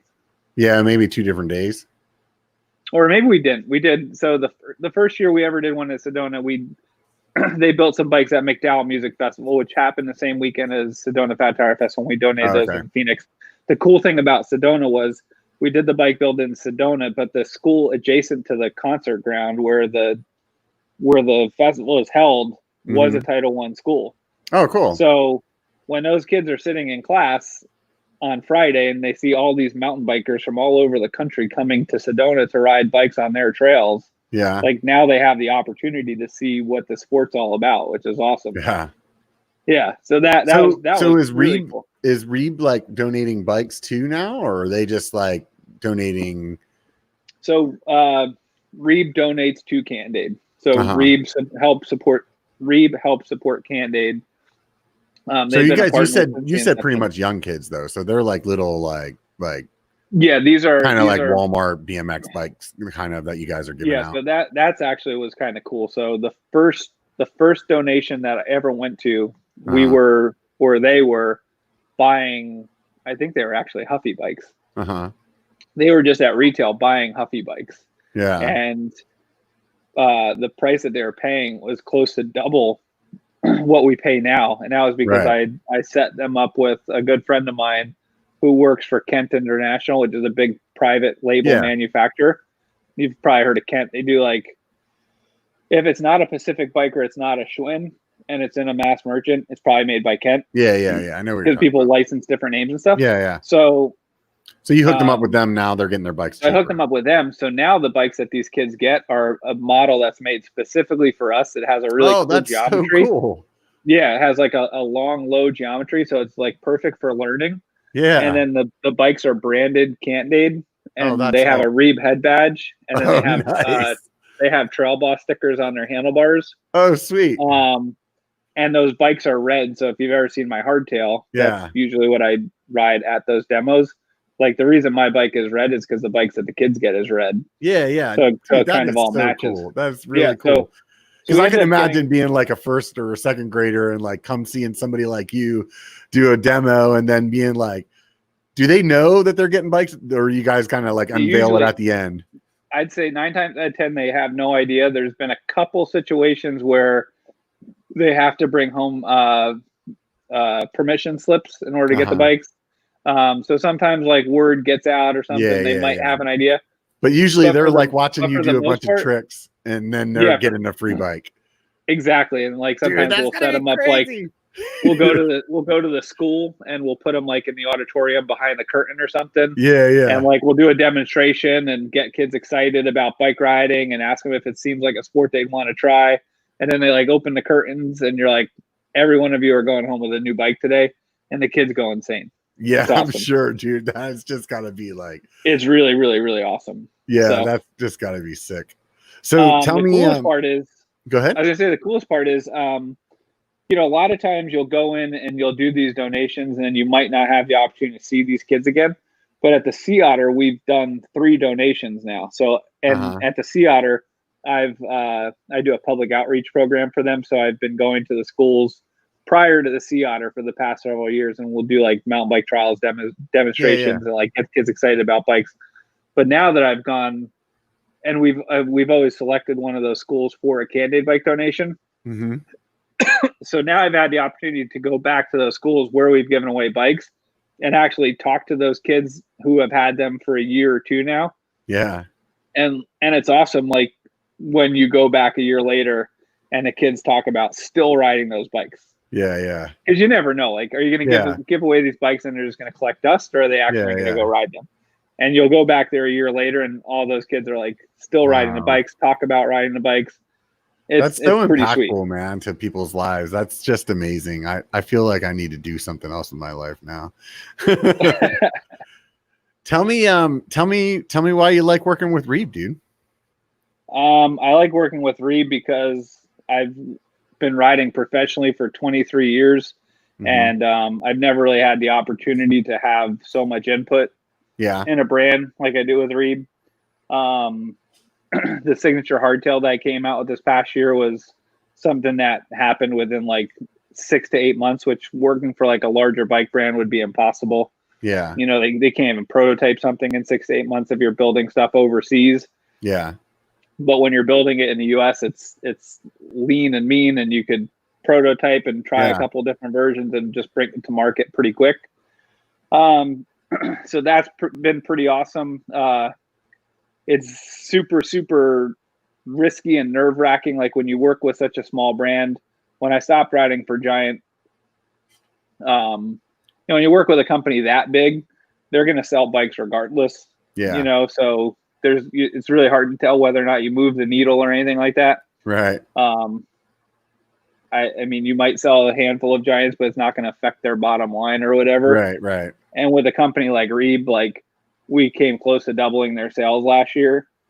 And it's just a combination of really strong PR effort last year. Yeah. Hopefully me helping a little bit, and then them always for the past 8 years making awesome bikes. Yeah, I feel pretty confident. It wasn't like I wouldn't know who they are if that wasn't for you. So, I mean, I would imagine there's a lot of people on YouTube that are the same way. Yeah. So, but the thing is, they've always made awesome products. So that's totally. That's the most important thing, because, you know, if it was a brand that made garbage, you're not going to just. I was pretty impressed when I saw their bikes at Sedona. I had never seen one before that when I came over to the tent, and it was like, this thing's dialed. Yeah, they make really, really, really good high quality stuff. And so when I first started riding for them, the two most common responses were, I've never heard of them, or I have heard of them and they make good stuff. But it was never like, if you picked any of the large manufacturers, they're going to be polarizing. There's, you know, whether it's Trek, Giant, Specialized, anybody, somebody's going to say it sucks. Somebody's going to say it's awesome. Yeah, yeah. But with REEB, it was like, I've never heard of them, or they make good stuff. But yeah. No negative feedback. That's good. Like, so it was pretty sweet. Is there anything like that really stands out with like their warranty or anything like that? That like, what would be the reason that you would tell somebody to get a REEB?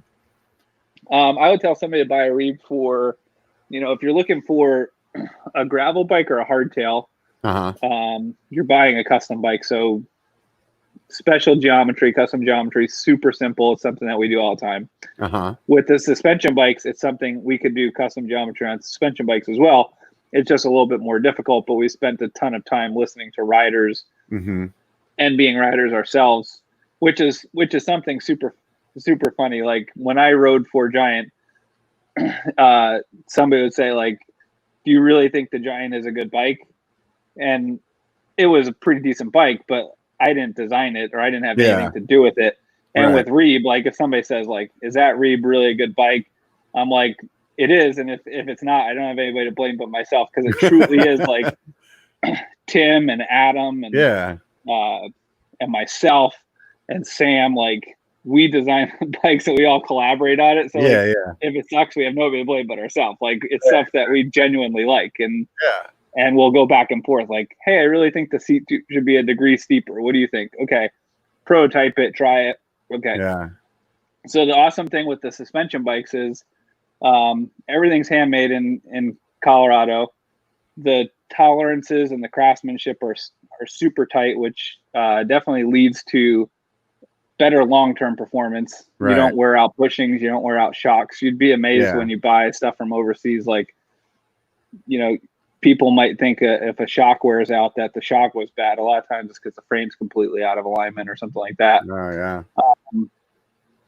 You could engrave a bike any way you want it. You could paint a bike any way you want it. So it's kind of cool. Like when you're on the trail, you're not going to show up to a group ride and somebody's going to have the same cookie cutter YT or something like that. Yeah. You're buying something special, you know, and they ride awesome. Yeah. You know, I honestly think it's the best bike I've ever ridden. Right. And I'm not just saying that. So yeah. Are you a 29er guy or a 27.5? I can't remember. I'm a 29er. Yeah. Did it take you a while to get there, or you went in right away? Well, I rode for Giant for a long time, and they were huge on 27.5. Oh, and they switched to 29 though too. And they switched to 29er, but I think a lot of that had to do with like 29ers are really awesome now because the technology finally caught up with the bike. You know, there's a lot of things that happened in bike design that made 29ers feasible. Mm-hmm. If you're like 5'6" or something, there's still going to be a little bit of a big wheel for you or whatever. Mm-hmm. But, you know, for the average size male or at least or whatever, between steeper seat tubes, well, I think the whole thing that started the whole cascade was the dropper post. Once you had the dropper post, that allowed you to have longer travel mountain bikes because 10 years ago, you can't have 140 millimeter, 150 millimeter travel mountain bike if you can't drop the seat post. It just doesn't make any sense. So the first thing that started everything was the dropper post. They got the dropper post. The biggest complaint on 29ers 5-10 years ago were that the chainstays were really long and they just handled like shit. They super slow steering, whatever. Yeah, that's the reason that I never liked them. But that's because everybody was still committed to like a 70, 71 degree seat tube angle. So if you have any kind of long travel in the back, you have to have long chainstays not to hit the seat tube. Right. You know, and then also you're trying to still run 2 or 3 chain rings in the front. So your bottom bracket has to be really wide. Yeah. So in order to make room for all that stuff, your tire has to be back really far. So you got the dropper post. Then it became easier to move your seat tube farther forward. So then the one bike came out. One bike came out. So now you can go wider with your bottom bracket, steeper with your seat tube angle. Now all of a sudden you could tuck in your back tire a lot closer. Yeah. Stuff that wasn't possible 5-10 years ago. So now the bikes aren't so bad handling. And then when the seat tube gets steeper, then you can make your front end longer. And you can make your, you know, before you used to have a short front end with a really long stem and a steep head angle, but now you can make a slacker head angle and just make your reach longer because your seat tube is, you know, 10 years ago you had to ride on the nose of your seat in a really uncomfortable position in order to keep your front end down. Yeah, and now totally. It's like you know, had to be like right in a terrible spot. And now it's like a 76 or 77 degree seat tube angle. Yeah. You could climb up some really steep stuff. Yeah. In a normal position and not feel like you're going to wheelie out all the time. Yeah. So it just took a lot of like a rockhead when it comes to that stuff. I didn't even like think about it, but it's like when you're explaining it, I'm like, yeah, I remember doing that on those bikes, you know? Yeah. So it's just like a lot of that evolution had to happen. I actually had a friend of mine on Facebook today ask a question because he was the guy that I completely looked up to when I first started mountain biking. He was like the local pro cross country rider, awesome.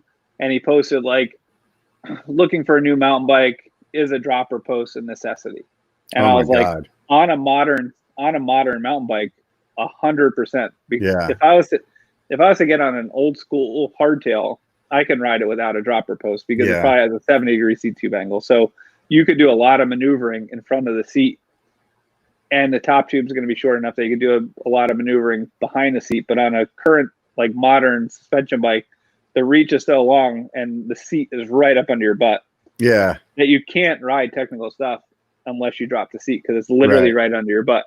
Yeah. But if it was a 10-year-old frame, you could do a lot of maneuvering with the seat kind of behind you. You're in front of it. Yeah. I know what you're saying. So yeah, it's like all those things kind of like work in, That's crazy. in unison to get everything. I think that even that question's crazy to me. I feel like I would probably give up quality, like a lot of different quality parts over having a dropper. You know what I mean? Like if it was like have good brakes or a dropper, it'd be dropper. It'd be like have good wheels or a dropper, it'd be a dropper. You know what I mean? Like I can't think of or a dropper. Like I can't think of almost anything that I would like. I would probably like go with the subpar anything else if it meant that I could have a dropper. All right, let's do F, marry, kill real quick. Okay, sure. Dropper post. Uh-huh. Brakes. Tires. So we do tires or gearing? Yeah, tires. I don't know. Tires probably the easier one. So you have to like get rid of one of them. You could have a one-night stand with one. Yeah. You got to get rid of one for good, and one you got to live with for the rest of your life. What were the three choices? Brakes, dropper post, tires. So what would you rather? What do you care if you never have again? Tires, brakes, or dropper post? I would probably drop the tires. I would rather ride with the shitty tires and brakes and a dropper than. How about you? All right, so are you taking the dropper for a good time, or are you taking the? The dropper stand. I'm marrying. You're marrying the dropper. Yeah, I'm in with the dropper. And you're just having a good time with the brakes. Okay. Yeah. Because even like I always tell you on my channel, like, you don't know you have shitty brakes until you get better ones. Yeah. You know what I mean? Unless you have like horrible brakes, but for the most part, like my first set of hydraulic brakes, I was like, these are amazing. I never thought that there was anything better than that until I got better brakes. And I was like, holy crap. Like, I didn't know you could stop any faster. Like that's so true, because now, like, even up until like, I don't know, maybe 2 years ago, I was still running a 180 rotor in the front and a 160 in the back. And now, wow. I can't ride anything less than a 203 in the front and a 180 in the back. I had 203 on both. Piston, like dual piston brakes and everything. Yeah. Totally. Yeah, I just made a post on my Instagram the other day talking about the XT4 pistons. They're like phenomenal brakes. And then to me, I'm a big dude, so it's 203 front and back. And I think it makes a huge difference. Because they can just cool down. So we have long downhills. Maybe if I was somewhere that didn't have the length of downhills that we have, then maybe I wouldn't care as much. But out here, it's like, dude, I'm like the ride I did today, my last 3 miles was like all fucking balls of the wall, like 15, 20 miles and 25 miles an hour. Like you're going to heat some brakes up, Yeah, so, that heats up fast. Yeah. What would you do on the 3? I'll probably do the same thing. Dropper post for sure. Yeah. And then shitty tires suck, but you're not going to make it down anything without a dropper post. Right. So, I would probably go with the same thing you would. Yeah. When I got my Chameleon, it was like the first time that I had been on a bike. That bike was like the bottom of the line stock when I first rode it. I wanted to make sure I rode it that way, like with the plastic pedals and everything. Yeah. And more than the plastic pedals, that I was like, I need a dropper. Like, I can't ride this bike like this. Like, I could deal with those plastic pedals longer than I could deal with no dropper. Oh yeah. And those plastic pedals are horrible. Like that was a very bad experience, but I would still, like, if it was like me, like talking to like 13-year-old me that was just getting into mountain biking, I'd be like, get a dropper first, dude. Like buy some bullshit cheap, like knockoff pedals from Amazon and get a dropper, Yeah. So we're here at 2 hours, man. I like to ask people this because it's probably more for me than everybody else. But what other things do you watch on YouTube? Whether it's mountain bike channels or like, is it other stuff that you're interested in? I watch a lot of I watch a lot of sports stuff. I like watching Pat McAfee. You know who that is? No, I don't. The name sounds familiar though. He's like super popular on YouTube sports stuff now. He was a punter for the Indianapolis Colts. Uh-huh. And then, you ever listen to Dan Le Batard on ESPN? No, I don't think so. No. So Dan Le Batard, the this is crazy. I wonder if he's even on the air, because now that I'm not driving around, like my patented move used to be like always listening to sports radio while I'm driving. And I just haven't done that forever. But I do Dan Le Batard when I'm driving. Yeah, so Dan Le Batard, he would also podcast, whatever. But like, he had the number one ESPN radio show that was more like socially. It was more like around the social issues of sports. Like he wouldn't talk for 3 hours about the scores of the game. He would talk about like different social issues in the locker room, whatever, and but in a funny way and stuff like that. Yeah, yeah. And he became a fan of this guy, Pat McAfee, and now Pat McAfee, he has a big YouTube channel, and you should check him out sometime. Yeah. Super funny guy. So I watch a lot of Pat McAfee. I watch a lot of like different, like, I don't know. I just feel like I watch YouTube for everything now. Like all my news, I'll go back and forth between like CNN and Fox News just to see, because I always entertain myself with how different they are. And then like other news outlets. I've definitely found myself like watching a lot of YouTube too. Like and when I first started, like even when I first started my channel, I didn't really watch YouTube at all. And it's gotten to now where it's like, I watch, there's regular TV that I watch with the lady. So it's kind of like, we're doing it together. But like, if she's not around, I'll start watching some YouTube and go down a YouTube hole for like 2 hours instead of turning on some network show. You know what I mean? Yeah, exactly. So yeah, I'm looking at my YouTube app on my phone, so I give you an accurate answer. So what popped up is Joe Rogan, NFL, Now This News, a kid in my town who my son went to high school with and played lacrosse with, who's killing it now on YouTube. He's a bodybuilder. Super, super, super, super nice kid. Awesome kid too. His YouTube channel is Jesse James West. He has 77,000 subscribers now. So he grew up in Sparta. He was a year older than my son Jack. Super popular kid, but always nice to everybody. Like the best kid ever. Because like a lot of times teenagers would be popular and like a little bit too cool. This kid Jesse was awesome. He got a Division I scholarship to play lacrosse at Lehigh. Went to Lehigh University on a Division I full scholarship. Wanted to do bodybuilding and wanted to do YouTube, and just wasn't into the Division I requirements and like rigorous requirements. Quit a Division I college scholarship to follow his heart. I bet you his parents were stoked. Now he's killing it on YouTube. Yeah. And what's his channel? He's like just showing people how to work out and stuff. Jesse James West. It's always like workout routines, all kinds of different stuff. Yeah, he's totally killing it, and he's like the nicest kid ever. And he still plays college across D3 now.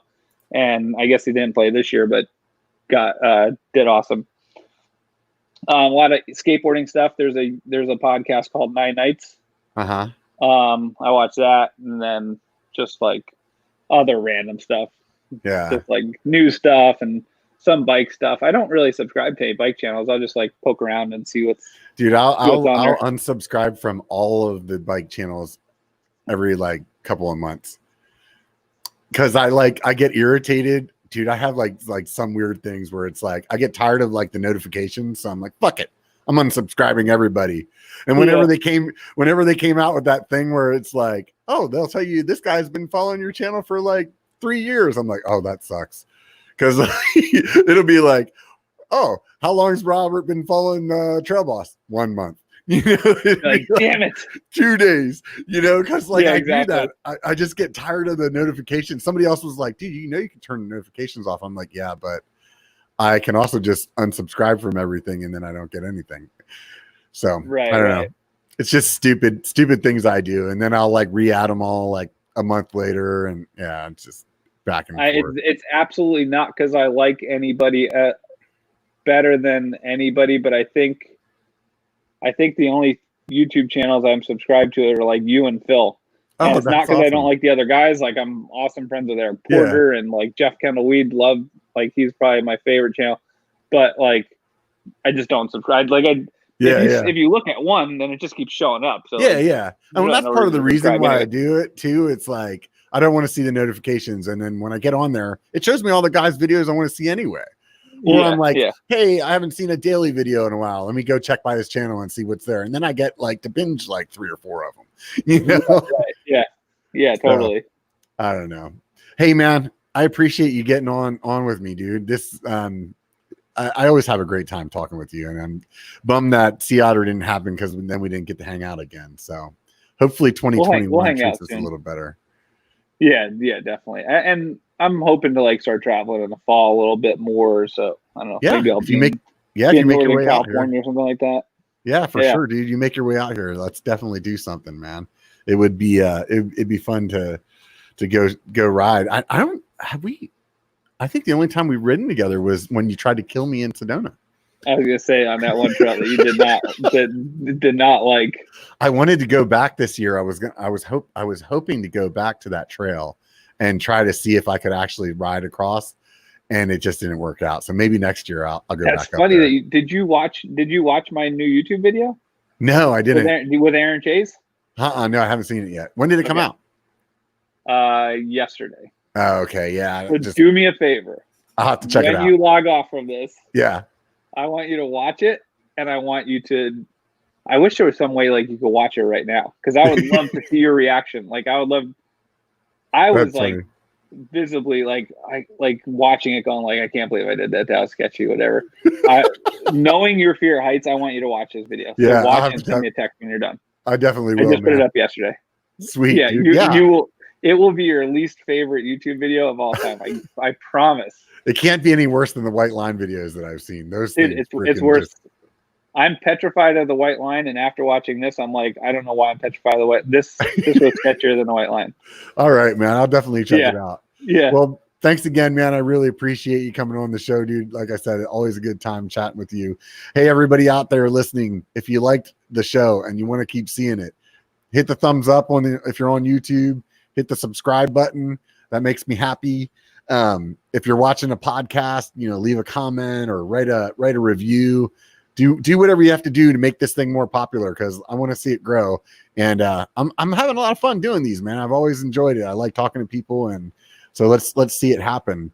Next week actually is going to be a little different. I'm going to have the owner or founder or one of the people that started the Shredley company. So it's a woman's apparel company. So it'll be really interesting to talk to her, because I've talked to other companies like Tasco and stuff like that. So it'll be interesting to hear that female perspective.